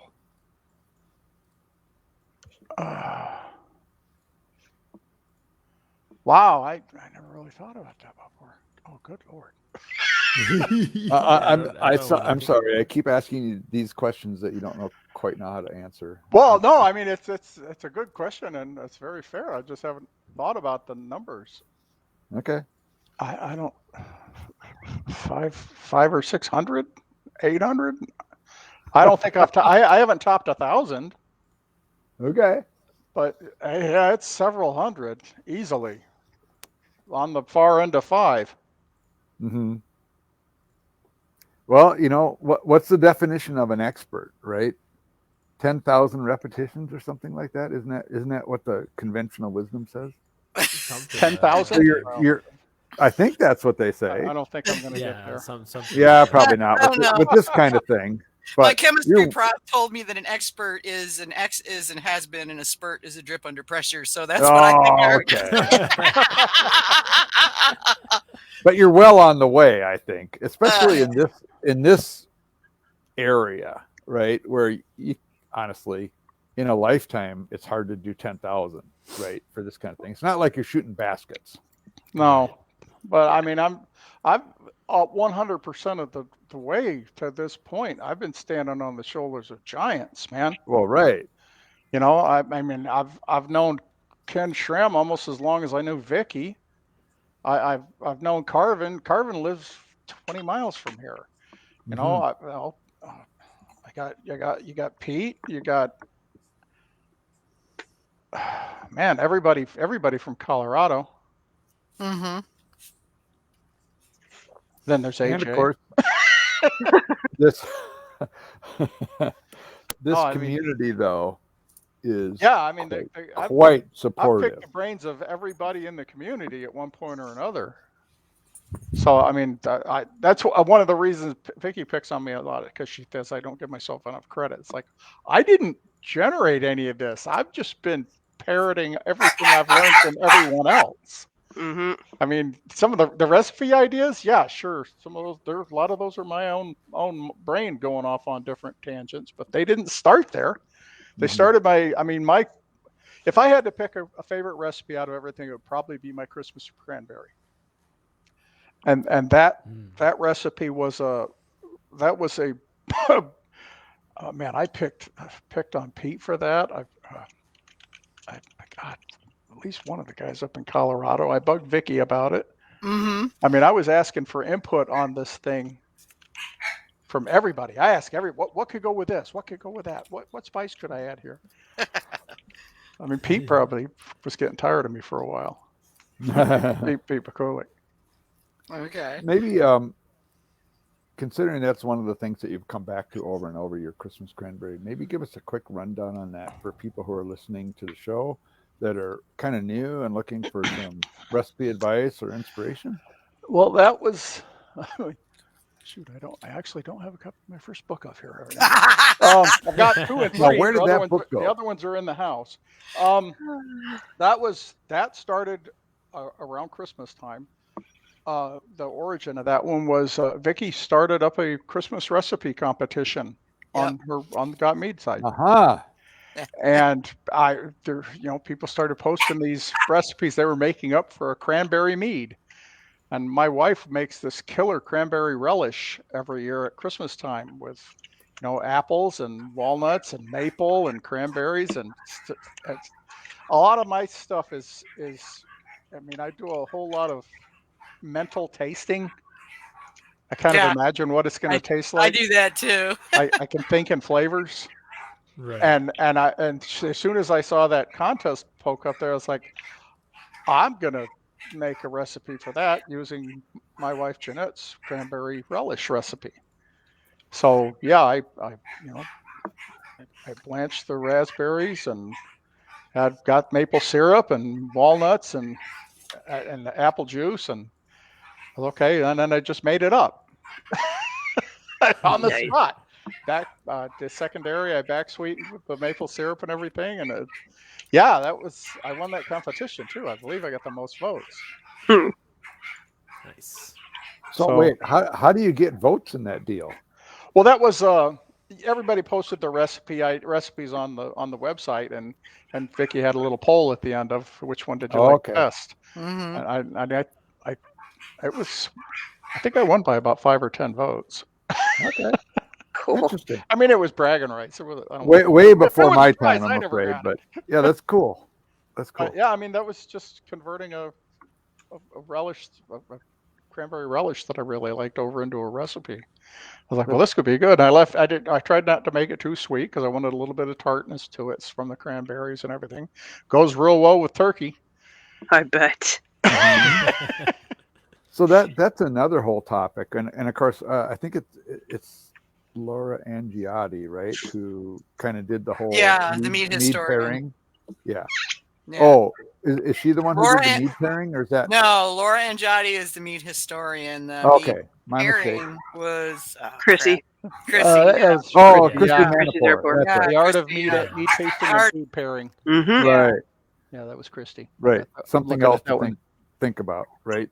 Yep. What things go well, what aspects of a mead complement certain types of things, all that. Yeah, that was a pretty good book.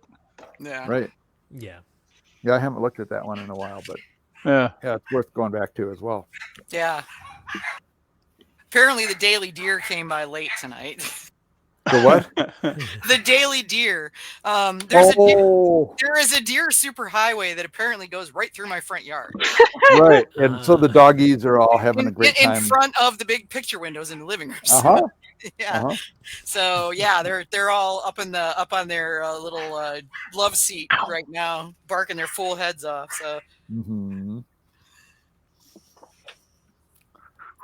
Yeah, so I love that you guys all started making mead like way, way, way back in the day, with the Vikings and everybody else. This is awesome. Making us It's pound awesome. Well, I say I used to have to like, hide mine so that the dinosaurs wouldn't get it. I mean, we got to be careful. Yeah. Us young pups, we're kind of jealous. Yeah, but you're not hurting as much as us old people, so. Let me tell you, I'm not looking forward to picking up car buoys going forward. Oh, yeah. There's the reason I do a lot of 3-gallon these days. I have to get my Yeah. husband to lift the 5 gallons now. Right? That's why I've been shifting into 3-gallon and 5 liters more. Mhm. Those 5-gallon, 5 and 6 gallon jugs are hard to lift. Yeah. Yep. Well, If I want to make a big batch, I'll split it into 2 carboys at this point. Yeah. Yeah, if I use my 13-gallon fermenter, it's like then I have to rack it into 2 6-gallon pails so that it can be maneuvered because I've gotten so when I use that I've got an old bath chair that I had when I had to have knee surgery and couldn't stand, to take a shower. So I had one of them bath chairs, so I hung on to it. John's like, "Why are you hanging on to that?" And I'm like, "Because I can put a never carburetor know. on it. Mm-hmm. I could put my 13-gallon on, and it's high enough that I can rack out of it, but not so high that I can't get into it. Right? That's a really good idea. Yeah, they work great, and you can get if you've got 5-gallon carbuys or 5-gallon buckets or whatever, 6-gallon buckets. They're at exactly the right height to add, to stir, to do all the right thing, all the things you got to do, but high enough that you can rack. into whatever you're going to rack into below, so it works out pretty good because I'm short enough that, if I'm doing that on top of my workbench that I have So for my wait, meat thing, that's too high. How do you get everything into that thing elevated? You don't lift it, you start it at that height, right? No, if I'm using it like with the 13 gallon, that cart or that because I've got one of those big what are they called? The ones with the orange tops. They're big. Oh, like an igloo cooler kind of thing? No, it looks like a barrel actually, but it's shaped like a barrel, but it's a 13 gallon 23 liter, whatever it is. Oh, I think I know what you mean. You know what I'm I talking about? Yeah. know what you're I talking can't think about. of the name. I can't think of the name no, of them, but they're like a good yeah. brand. They make really good stuff. It's They've got Spidell. Thank you. Yes, Thank you. That's Spidell. it. Yeah, and so I set that on the bath chair, and that's where it stays. And I've got two of them. So when I'm That's a really good racking, idea. yeah, I bought two of them. So I started in one, and then when I rack into the other one, which is then on the floor. So at that point, I will have to have help. I'll have John help me, and we'll lift it up onto the bath chair so that when I do my final racking, it racks out into 2 6-gallons that are then on the floor. Sure. Yeah. So, but yeah, I mean, it was something that I thought of because I was doing that in the basement because that thing was just too big to be in the kitchen in the old house. Right. And so I took it down in the basement, and I'm going, shit, how am I going to do this? And then I'm looking around. Oh, hey, look, I got that battery, and those things are sturdy enough to hold like 300 pounds. So perfect. Right. I've got one of those bath chairs. Right? Yeah. I mean, it's like, I bought the thing and I didn't want to throw it out because what if I bust my knee again? I might need it, My mom was visiting and she had a bad knee that she twisted or something. And so we bought one of these things off of the yard sale site around you can here. pick them up at yard sales. There's but it's like secondhand sitting out in the sturdy. garage right now. It's like, Yeah. no reason getting rid of it. I mean, there you go. Sure, See, now you know sure. what you can do with the thing. And they're made out of plastic, so you can sterilize them. They're they're cleanable. So all the way around, they're ideal. Yeah, And so, they're definitely good fermenter. Yeah. Adam Bystrom and I made a 45-gallon batch of mead this summer for the competition for our educational mead. Luckily, I have a pump because getting mead out of something that size is kind of a pain. Yes. Yeah. Pumps are a blessing, honestly. Yes, they are. Yeah. Even the small ones. Yeah. Right. So actually, I use my wine jet for that. Yeah, I've got a. oh yeah, that'll work. I've got a Do that. Bonvino, so I can Yeah, probably same. use that. Yeah. Yep, those are great. This yesterday and today, I bottled 110 bottles Oh wow. for Holy crap. our educational mead. That must have taken a while. Yeah, it took about 8 hours altogether over 2 days. How many did you drink? What?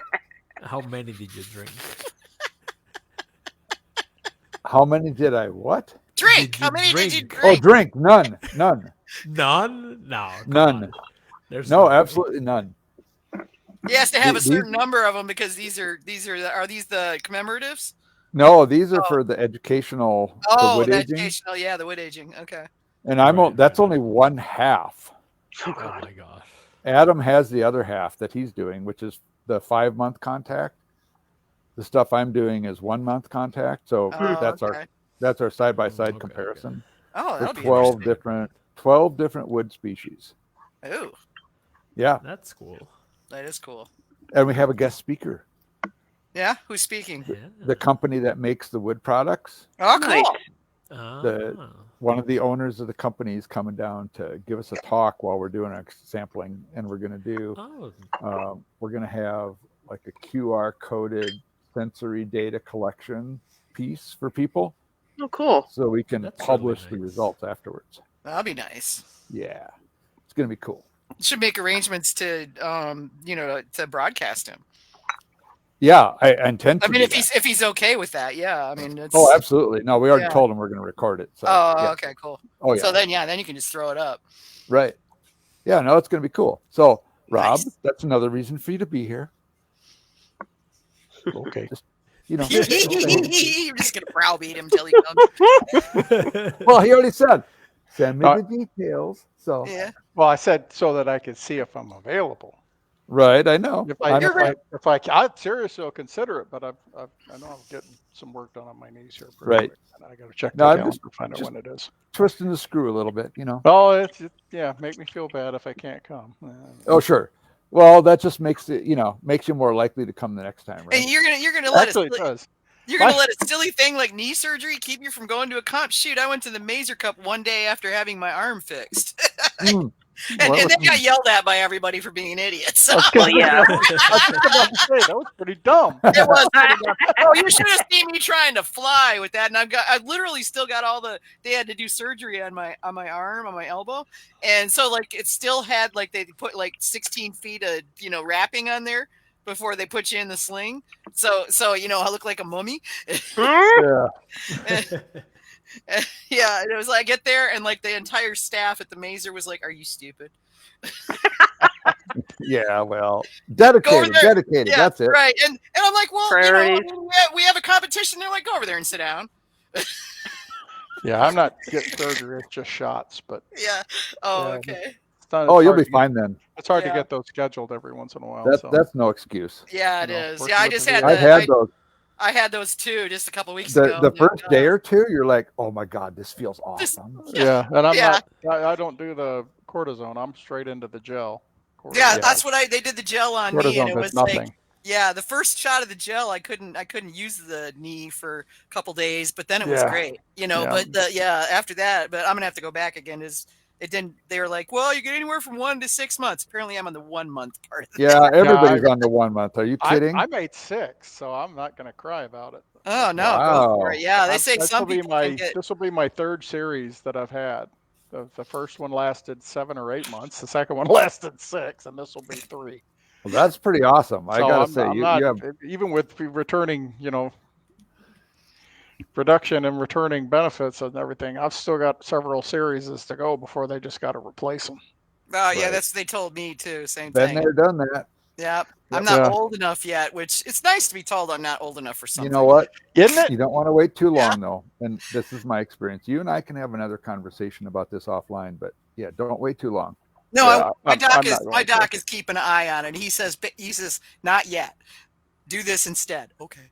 Because we all want to keep making mead, and we want to be able to do the 5-gallon batches when we want to. So But I got myself a really cool purplewood cane. AJ, you'd love it. Yeah. Purplewood. So I don't know what kind of wood it is, but I got it from it's a Ukrainian family that makes these canes, and apparently they sell them on Amazon. Because I was looking around for what I'd gotten rid of my collapsible cane that I hauled with me to Europe because I was post knee surgery when I went to Europe for the EMMA, and I needed to get another one because my knee's been it's been deviling me, and it's just good to have one handy in case you have a day where you need it, And there's these purple wood canes. I can give you the link. They're pretty cool, and they're not probably terrible. a Purple Heart. Yeah, probably Purple That's Heart. That's what I was wondering. Yeah, beautiful hand carved. If you put it in water and Brazil, it sinks, it's probably Purple Heart. Oh, this thing is heavy. Yeah, I mean it's solid. Yeah, but it's a beautiful cane, and it's well made, and it's not ornate, but it's well styled. If that makes any sense. Send me that link too. I will. It's really, really cool. I mean, and they have them different. You have to make sure you get the right height, and they've got different types of wood too. I'm a purple person, so. But yeah, that's a But then this I can whack people with it, make them pick up my carboys. You over there, pick that up. Move it over here.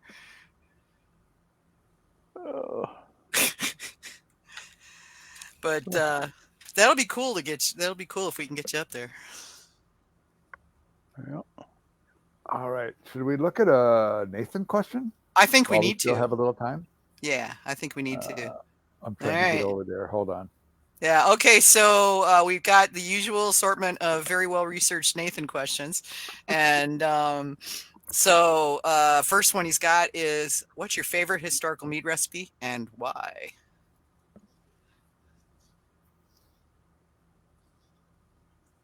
You there, Rob? Oh, you're asking me? Yeah. Oh, Nathan questions for you. We already know them. So.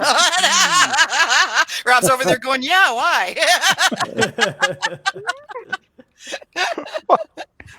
feel like I should have prepared for this. No. It's more fun when we spring them on you. Yeah. Well, I don't have one. I'm sitting here staring at a sip through time, and I keep meaning to get into it and make some of these older historical recipes, and I just don't. Yeah, I don't have a favorite historical recipe. The Polish ones might count. Yeah, Yeah, they tend to fall into historical category, generally speaking. I'm very partial to a good Wisniak sour cherry mead. Oh yeah, Polish sour cherry. That's quite those are good. so nice. Yeah. Yeah, I've got 2 bottles of them on my shelf right now. Well, 2 5-liter carboys full of it on my shelf. Nice. Yeah, I'm very fond of Polish meads. I do like them. They are sweeter by and large, but I don't, I drink them like dessert meads anyway. So, yeah. Well, my first attempt at a historical mead actually was I guess it would count. Was I made a Zvoniak. Okay. That's one where I picked everybody's brains for spices and everything. Cardamom, coriander. It was I think I used orange blossom honey on it even, but it was a semi-historical or semi-accurate Polish Zvoniak. Yeah, I thought that was really good. It's. I don't have a specific recipe for a historical mead that I've made, but I made one using historical methods. So. Well, there you go.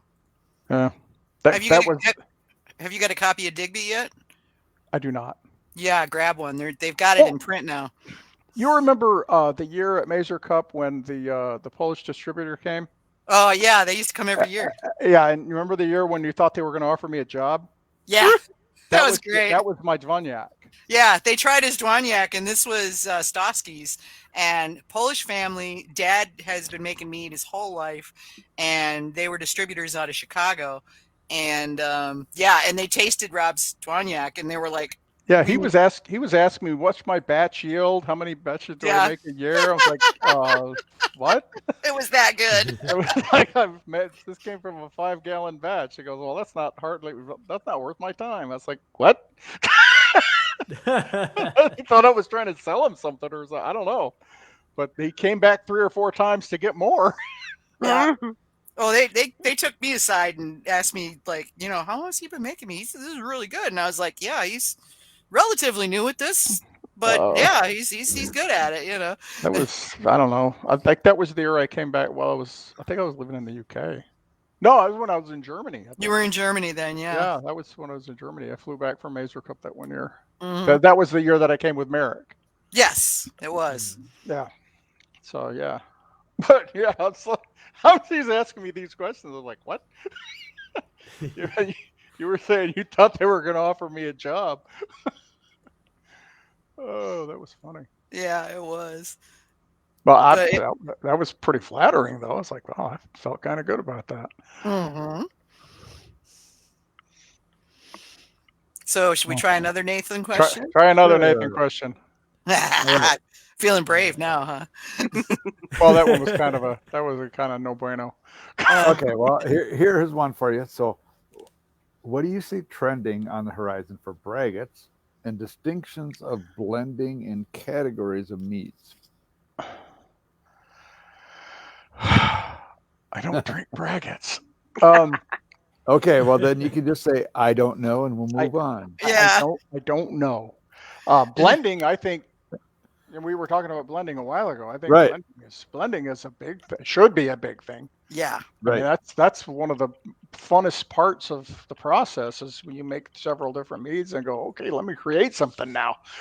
Right. Let me get really freaky. I think blending, there should absolutely be categories for blending. That would be cool.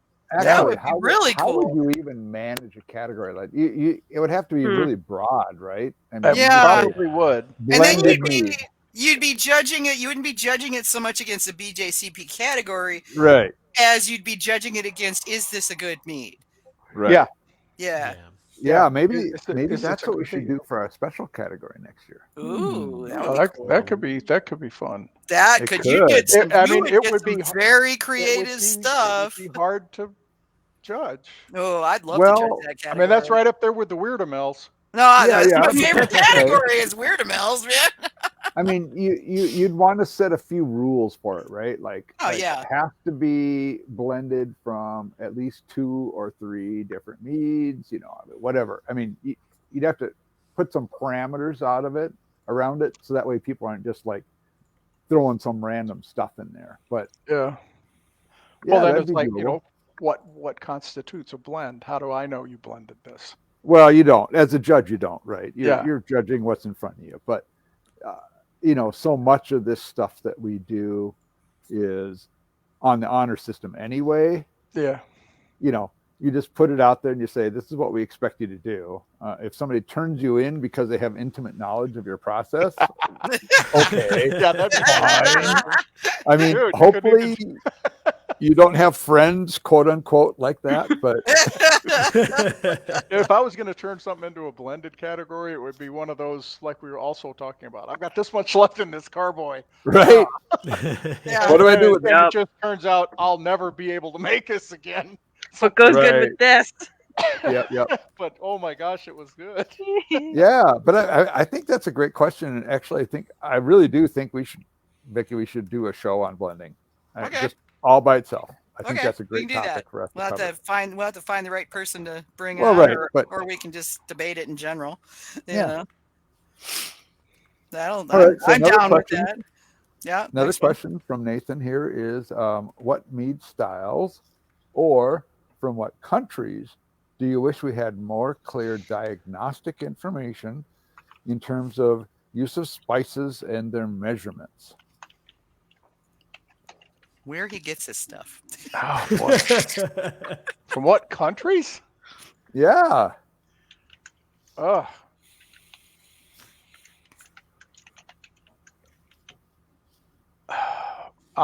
Poland screams to mind. They're very particular about their meads. The spices And their measurements. Yeah, that's a tough Right. one. spices So and what their comes to measurements. mind for me is Africa. That's a Yeah. whole lot of. See, what comes to mind to me is India.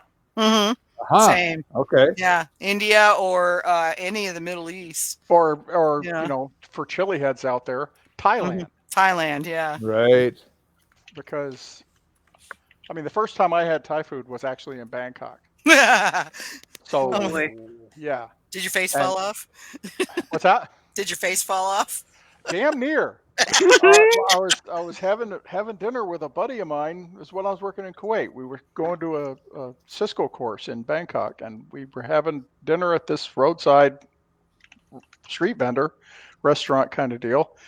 And these two nice older ladies were sitting at the table next to us, and I must have looked like my face was about to melt off because she handed me a branch with leaves on it, and she barely spoke any English at all, but she said, "Eat one of these leaves," and it immediately counteracted the heat. Huh. Oh, wow. Well, I want to know what those leaves are so I can keep them on too. hand. I do too. Right. I'm gonna have to talk to my Thai friends and see if I can find my out. buddy and I joined them. Hopefully They asked not us if we wanted to totally. join them, and we sat there and had dinner with them. And they were really nice ladies, but hardly spoke any English at all. But they thought we were hilarious because Yeah. because we couldn't handle spicy food. But Thai Yeah. chilies, boy, I mean Thai They are- food they are is not all messing about around. all about the balance, man, and they're Yeah. really good at balance.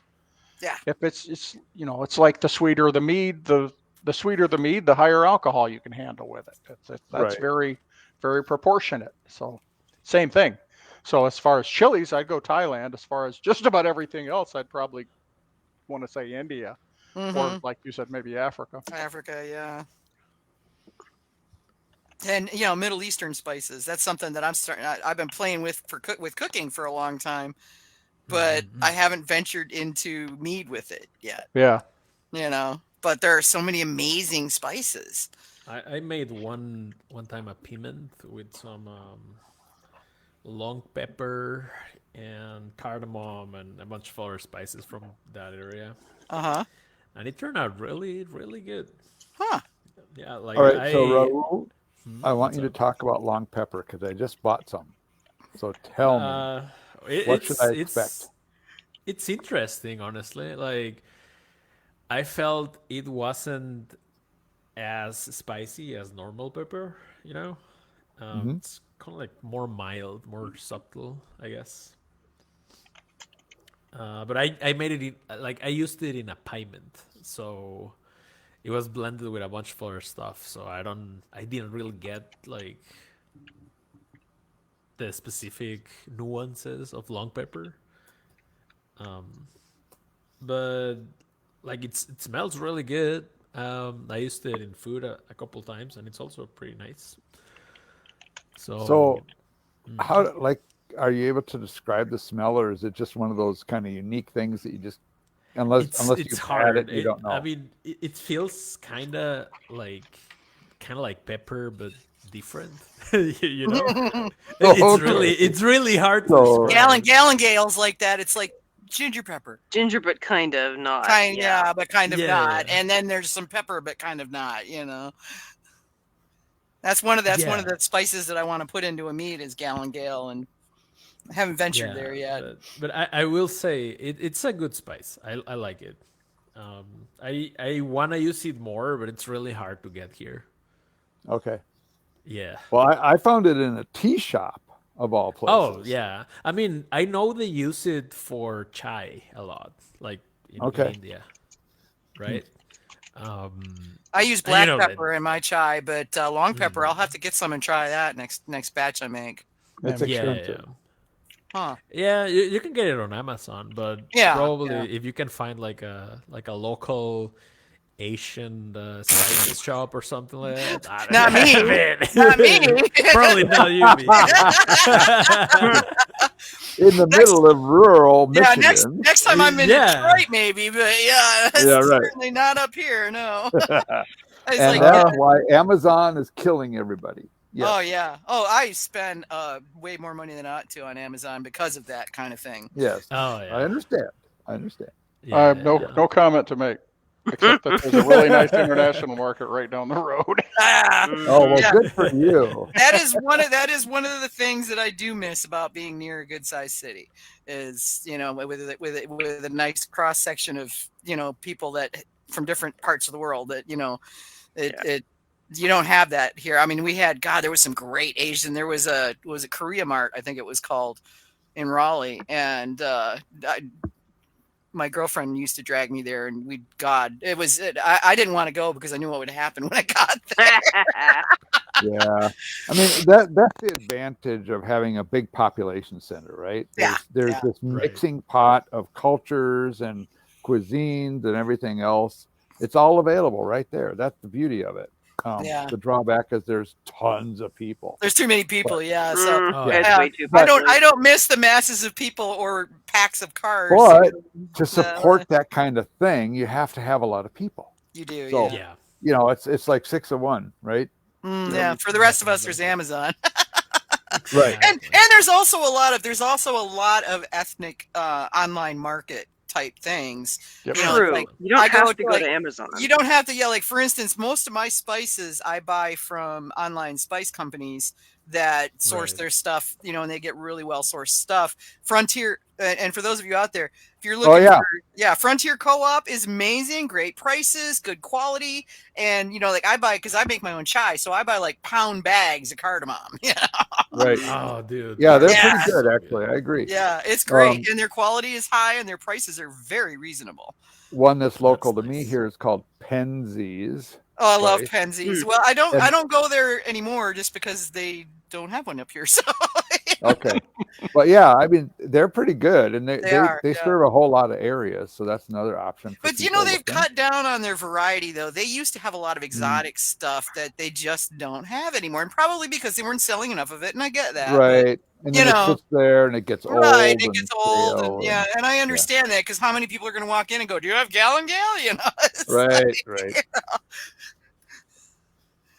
So yeah, it's tough, but yeah, it is what it is. But I've discovered a lot of good online places. I probably ought to do a write up on that of like the places that I go Yeah. from places. That's Vicky, another when you good come thought. visit me, we have to hit the Asian Superstore. Oh God, yes, that would be great. Hell I'll just yeah. leave room in the back of the Jeep to pack a giant bag of spices. Right.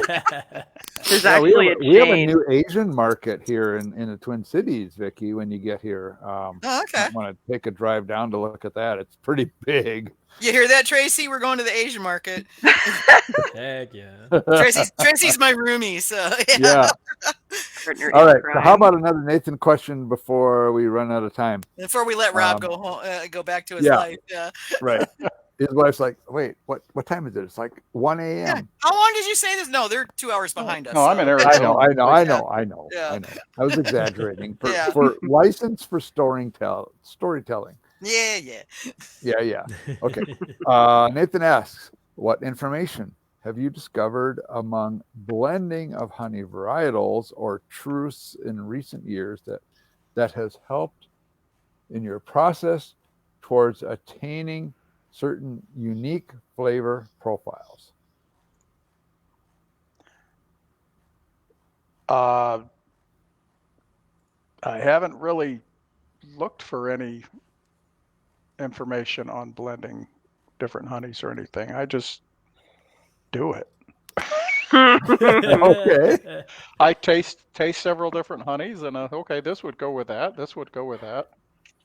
Like I said, I do a whole lot of seat of your pants brewing. Mm-hmm. Yeah. Take Okay. the flavor Bible approach to mead making. Yeah. Well, Right. yeah. I've done Especially that. when fruits and spices, for sure. Yeah. I mean, I I've mean, got a the copy flavor of the Bible flavor- doesn't I've really got have the flavor honey. Bible. per I mean, if se- you don't per have se, it, but- get it. Yeah. Yeah. And by the way, just so you know, there actually is a honey Bible. Marina Marchese wrote it, so she's the honey sommelier out of Italy, and I had her on the show several years ago. She was speaking. She spoke at the MeadCon, and so I was having all the MeadCon speakers come on, and yeah. So if you're interested in that kind of thing, the Honey Bible is available on Amazon, and that's on my list to get. I haven't got it yet, but it's like it's in my saved. You know? It's there. I'm ordering it right now. Yeah. Think I'm kidding? Hell yeah. But yeah, no, you should know. It's great because Marina is one of the premier like honey sommeliers in the world. So anything she writes on honey is well worth it. You know, I mean, she knows what she's talking about. If I remember correctly, they started working on that like in the 80s. Yeah. 'Cause they wanted to categorize all the honey varietals they had in Italy or something like that. Mm-hmm. And then she expanded, you know, and it just blows your mind, you know, like how many there are. How many varietals you guys got in the library now? You must be coming up on a couple hundred at this point. What's the author's name again? Marina Marchese, Marchese.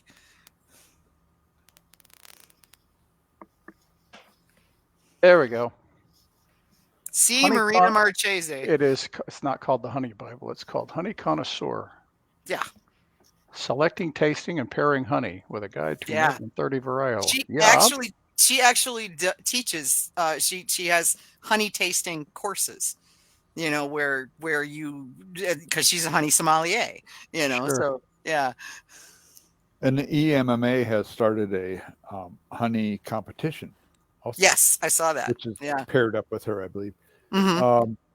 Another, if people are looking for another good resource, the Flavor Matrix. Oh yeah. I think I got that one. That is another good book that has more of a sort of chemistry-oriented approach to things. Well worth looking at. If you We're can making find a Rob copy. spend money on books. Well, I mean, find a copy in your local library if they have it, you know, and check it out. And if you like it, buy it. But if you don't, that's fine. The art and science of pairing common ingredients to create extraordinary dishes. Groovy. Yeah. There's some good resources out there. One of the Smithsonian Magazine's 10 best food books of the year. Yeah, it's good. I've got a copy, and I'll have to I get use that it one. occasionally. I use the Flavor Bible probably more often because it's more oriented around like the whole cooking thing, which is personally more my orientation. But yeah, there's some great stuff out there that you can use for doing recipe formulation, or at least coming up with ideas to concepts to try. What do you a lot of it comes back to what do you like? What tastes send you, and when you think about amazing food, what are those flavors? What are they using? And even if it's something that's with meat in it or fish or something, or or fowl, still what spices are being used? What what other things are being brought to the dish that would go for a mead? I got a lot of that a Flavor Bible. Yeah. That's what I will often pull up one of my recipe books. It's like, oh, I'm really feeling like I want to work with, Indian spices, like we were talking about earlier. Yeah. And I've got cookbooks for India. So I'll get those and I'll just flip through them. Let my fingers do the walking, as they used to say. And, and just, let that kind of help guide me. So that's where, when people are looking to come up with recipes, think about that. What makes you say, Yeah, that's my problem is I say a lot. I know. Yeah. I'm a foodie, I can't help myself. It's hilarious. I actually tried to do that maple bacon mead that one. It did not work. No. It did not work out. Yeah. At all. Yeah, meat tends to have a bit of a problem sometimes. Just a bit. Yeah. Well, that. Oh. Yeah. But you might be able to fake it with smoking the oak or something. Maybe. I could smoke my honey. Yeah. Or with the honey, yeah, that works. It's easy enough to smoke honey. I got a smoker and I've got honey. Well, when I went to visit, there was meadery down in Royal Oak, and it was can't remember the name of it now. It's blanking. They've since closed, sadly. They made really good. They made mostly dry meads, but they were Works or something. No, it wasn't Mecca Works. It was. Oh yeah. Yeah, you know who I'm talking about, and I can't think of it. The name of it either. I'm blanking on the name at the moment, but totally. Yeah, it'll come to me 5 minutes after we sign off. You watch. Senior moment. Yeah, but they were smoking their honey, and what they were doing was basically running the smoke through aquarium. Sap House. Yeah. Cellarman's doing that. No, yeah, Sap House is doing that. Cellarman's, yeah, Rob is helping me out here. Cellarman, Cellarman, the name of the thank place. you. Yeah, Cellarman. yeah, because there's also a brewery named Cellarman. So, yeah, they were smoking their honey, and that they were basically just bubbling the honey with smoke. Yep. Well, that's basically what I would do. Yeah, they just tubed it, and and just it was hilarious because it's like these little smoke bubbles like working their way up through the honey. Yep. Yeah, put in a bong. Well, that's basically. I just want to put a dish of honey in the smoker. When I get my stepdad to smoke my dried jalapenos into Chipotle. There you go. Put a dish of honey in there too. Much. I mean, what? Oh, I know. That's a really big bong. Really? It's the principle. It's the principle, not the mechanics. Come on, who didn't take shop class to make bongs? Well, I didn't because I'd have gotten thrown out of school, but okay. I took shop class, but yeah, if I tried that, I'd have gotten my butt beat both at school and at home, and then I would have been put on suspension. So. Yeah. Yeah, small schools, you don't get away with that crap. But I just go down the street and buy great one. Opportunity to try stuff. Yeah. But yeah, there you go. Yeah, right. Well, this is cool. So, all y'all, if you don't have Rob's books yet, you should get them. There's a lot of really good stuff in there. It'll definitely give you ideas, and even you don't have to be a beginner. I mean, experienced people. There's a lot of really interesting things in there. You go, oh, wow, I didn't think of that. So, definitely worth the look. And they're not very expensive, and you should have them in your library. Just saying. Yeah. Yeah. Definitely. I'll get out there and Yeah, y'all get out there and buy books. Dang it. I would. People nice put to- all the effort into it. They might as well That's get right. a little tiny bit back. Right, support the man and buy his books. So yeah, but that's cool. I'm so glad that you called yesterday because I'm racking my brains going, dang, I need to find somebody for the, and then you called. I was like, it took me 5 minutes to figure out who he was because I was like brain dead apparently. But Oh no. Well, That's what happens been a when you're while. breaking up tile and replacing walls and all that sort of God, stuff. I'm so tired. Mhm. And that bathroom is still gutted. I ran out of money and I still got to get the toilet and the shower unit. So yeah, I gotta wait until I have some more funds coming in, and that's not gonna happen for a while. So I was thinking about that after I hung up. It's like, man, you jumped on me awful quick to be on the show. yes, I did. And that's why, yeah. I've got like so many balls in the air that it's just like we have a show and then like 6-7 days later, I'm like, crap. I realize I haven't done that. I usually try to get scheduled out 2-3 months ahead, but it just hasn't. This whole year so far has been just slammed. So Yeah. Well, I'm not life the easiest gets in the person way, to get a hold of either. yeah. I know you've been trying to get me back on for a while. I know I have. Yes, I have. You've been in the back of my mind going, I really got to call Rob. But yeah, I'm glad we got you tonight. That was great. Yeah, definitely. Well, it's Thanks funny for because having me. Vicky revealed that the last time you were on the show was the very first time I was on the show. Uh-huh. Yeah. Was The it? two of you were on together, and that was before Did Kevin not was the know. host. Yeah. And he was Kevin was a brand new mead maker at that point. Yeah, too. I was like a total newbie. Yeah. How about that? Well, see, now you're not. Yeah, it all comes around. It's a big circle. Yeah. One of us. One of us. Yeah. This is the way. Yeah. Yeah. Rabbit hole. Yep. How deep? Enablers, that's what we are. Yeah. Right.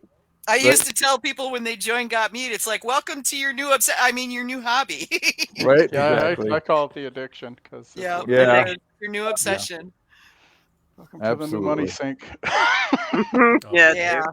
Well, at least it's not a boat. It could be worse, That's true. Right. Yeah, at least Or a you car. can drink this one. Yeah, Or a race car. Yeah, or carrot. yeah. It's not a Jaguar where it's So going all 100 miles an hour in the considered, shop. this is not nearly the worst one. Mhm. It's insidious. Well, Yeah, this I was know. fun. I'm glad you did have the time and you jumped Yeah, on. me too. It's been great. Thank you. It has It been, was yeah. fun. I enjoyed it. And I didn't have to get up in the middle of the night this time. How about that? Yeah. Yeah, I'm still used to being 7 or 8 hours ahead of you guys. I know. I think the first time we had you on, you were in Germany. So, Nice yeah, to be in the might same have kind been. of time zones at least. yeah. Might have Oh, it's been. always fun when I have the Europeans on because they have to decide if they're going to want to get up in the middle of the night. Mhm. But yeah. So Well, I was thanks, glad to man. do it. So Yeah. thanks for having me. Yeah, and let me know, if you decide to head up to Valks. I will do that. Yeah, If I I'm don't going. make it this year, I'll definitely try to make it next year. Well, next year, Kevin and I may be off at Kevin runs Valks, and he and I are both talking about going to Poland next year for the EMMA, which is like a week away. So, Well, from it'll be Valkyries. more like It'll be more like 2 or 3 weeks. Depending on, well, and we don't know what their schedule is going to be like next year either, True. but it'll be Hmm. relatively close. But yeah, so I keep wanting to go to the EMMA myself, but it just hasn't worked out yet. yeah, I got lucky and it worked out. Their first year I got to go, and I haven't been Yeah. able to go since. So Well, I don't Yep. want to go without my wife because I've spent so many years away from her because of work, and this is her busiest time of the year. So it's like, if I'm going to Europe, I'm taking her with me. I don't blame you. Yeah, So, I'm doing a staggered Europe vacation, I guess you would call it. So she's not interested in going to the mead comp, so I'll go by myself. But then, She gonna She'll fly over come. and join you, yeah, she'll join me afterwards, and then we'll go somewhere. So like Yeah. Prague or something? Yeah. that's high on the list. Very Oh, yeah, yeah. high on the Bobby's list. been posting all these pictures from Prague, and I'm like, yeah, Prague was pretty cool. She's not into beer, but she loves the architecture. And Oh, it's so history, beautiful, it's yeah. like a combo deal. I'm okay with the beer, but I'm there for, if I'm going to Prague, I'm there for the architecture and the mead shop. Take a walking tour if you go to Prague. Oh, Right, for I sure. did that for with sure. a couple of buddies, and over 2 days, we did one day in Old Town and one day in New Town. Must have walked 20 miles. Oh, yeah. And there was Yeah. that was just happened to be over Easter, so there was a big, Oh, carnival nice. thing going Oh, on. that And one of must the be walk gorgeous. classes, and it was awesome. Yep. Oh, It was, man. three guys from Michigan sitting in Prague, Mhm. But yeah, that's kind of the we were all plan working is, in the UK at the time. comp first, and then we do a joint vacation, maybe Prague or maybe Portugal. Those are the two top of the list items. So we'll see. There you But go. yeah, fun things to do. But of course, Valkyrie's Horn will still happen next year with or without me. Yeah. You and just we got might some not good be there for it. Well, actually, I Oh, mean, I'll it's be 3 there. weeks away. You'll be there. Yeah. I'll be there. I don't know if I will be or not. We'll see. I'm not going to run it next year. But, Yeah, that's it. Yeah. But I'll be there. The dogs I agree. Jeez. I believe that is the end of the show alarm. Apparently, yeah, that is apparently the, well, that was the little one who alerts at every damn thing. So I don't know what his problem is, but he'll be sound asleep and all of a sudden he'll jump up and go, "Rah, rah, rah, rah, rah," and like for no reason at all. I don't A know. leaf fell somewhere. Yeah. Somewhere, yeah. Yeah. All right. So, yeah, but yeah, I'll catch you up, Rob, and we'll, Yes, please. yeah, we'll get some stuff going. All right, awesome. All right, man. You guys have a great one. Yeah, Thank you. Thank You you, too. everybody. Thanks for coming. Thank you. Thanks for Hey, joining good us. night. Thank you. Bye. Bye. Bye-bye. So lots of events coming up. February 26th, Cloud City Modern Mead in Leadville, Colorado has a mindfulness meetup. February 26th, Kupka's Bee Good Meadery in Auburn, Indiana has Meadmaker's Night. Of course, the EMMA starts Friday, and that's in Krakow, Poland. And that's the mead competition and their conference. And then March 1st, Doggone Bees Apiary and Meadery in Hanover, Pennsylvania has a mead making class. March 1st, Grimsby Hollow Meadery in Middleville, Michigan has Drink Mead, Learn Things Fantasy Drawing Workshop. March 1st, Four Brothers Mead, Festus, Missouri has 3 Pints Gone with live music. I have to open the door again. They stop barking and they're whining outside the door. March 5th, Kingview Mead in Mount Lebanon, Pennsylvania has Trivia Night. And on the 6th, they have Cover 2 with live music. March 7th, Bumbling Fools Mead in Minneapolis has the Viking Mead Tour Party Bus. That's while we're amazing. there. That's while we're there. I just realized that. Oh, God, this is going to be... Are we judging in the 7th, Kevin? Oh, of course we are. Oh, dang. Can't do that then. I mean, they're going to hit 3 meaderies, so one of which we're going to hit on Friday anyway. So that's true. Yeah. March 8th, Starlight Mead, Pittsburgh, North Carolina, mead and food pairing experience. March 8th, Four Brothers Meadery, Festus, Missouri has JJ with live music. March 9th, and I love the name of this place, The Parched Pug in Libertyville, Illinois has a mead making class. March 9th, Wild Blossom Meadery and Winery in Chicago has cookies and mead pairing. That's fun. March 10th, Happy Butts Honey has... What? Yeah, Happy Butts, because bees, and butts. Bee bums. Bee bums, yeah. Happy Butts Honey in Watertown, South Dakota has a mead making workshop. March 12th, Green Mountain Mashers, Essex, Vermont. That's Kyle Ducharme's group is having their mead series, Part 3, Spiced Meads. They're walking through all the categories. March 13th, and that's an online thing, by the way, so you can go to that and watch it online. March 13th, Scale and Feather Meadery, Avondale, Arizona has mead and a medium. So I see dead people with alcohol. What? So, that's kind of cool. Hey, why not? It's interesting. It's different. March 15th, Doggone Bees Apiary and Meadery in Hanover, Pennsylvania has a mead making class. And also on the 15th, Grimsby Hollow Meadery in Middleville, Michigan has Drink Mead, Learn Things Spirit Dragon Jar Workshop. I don't know what a Spirit Dragon Jar is, but I want to make one now. March 16th, Harvest Ridge Winery and I'm going to mangle this name in Kenneman, Pennsylvania has a mead and cheese pairing. I'm sure my Pennsylvania friends will get after me for mispronouncing that. March 22nd, the Great Minnesotan Mead Tour in St. Paul has 3 meaderies, tasting flights, charcuterie, and lunch. March 23rd, Maniacal Meadery in Ypsilanti Township, Michigan has the Michigan Mead Coalition March meeting. April 12th, the Great Minnesotan Mead Tour. I always want to say A at the end of that. In St. Paul has the 3 meaderies, tasting flights, charcuterie, and lunch. May 17th is the Sugar Belt Mead Festival in Crown Point, Indiana. Lots of meaderies. They'll be tipping their wares and live music, food trucks, and more. Trust me, if you love mead and you haven't been to this, you need to check it out. Is that earlier than it was? No, it's the same weekend because it's the same bloody weekend as my black powder shooting competition. John's going, we got to go to nationals. I'm going, but Sugar Belt, and I can drive to that. It's only like 5 hours. It's not like a whole day. My black powder competition. Don't stay where we stayed before. No, this one time at the Baymont is never going to happen again. Right.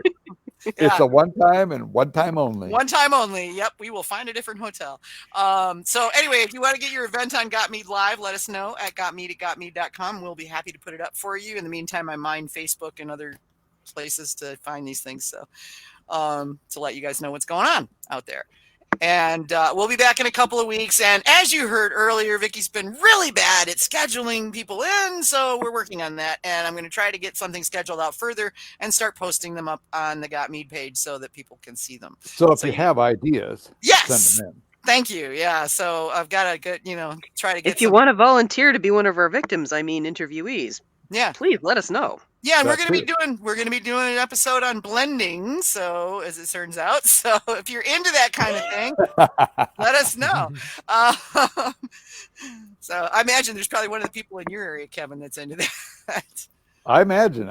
Wouldn't surprise me. I'll actually have to check on that. I don't really know. Yeah. All right. Well, great show. This was a lot of fun. This was a lot of fun. Yeah. But we will see you guys in 2 weeks. And in the meantime, Kevin and I, and possibly Rob, will be at the Valkyrie's Horn, which is next Friday and Saturday. Is that right? Friday and Saturday? Nope. Yeah. A week from. A week from. Oh, yeah. Well, it depends on what you mean by next. Next. 1 week from this coming Friday. 1 week from this coming Friday. Thank you. A week from now, we will be in Minneapolis to do the Valkyrie's Horn. Right. Live streaming awards, all sorts of fun stuff. Absolutely. So it'll be great. And in the meantime, y'all be excellent to one another. We'll see you soon. Night, everybody. Very good. Good night. Good night. Good night.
We're back. We are. Hang on, I'm trying to end the stream. Oh, okay.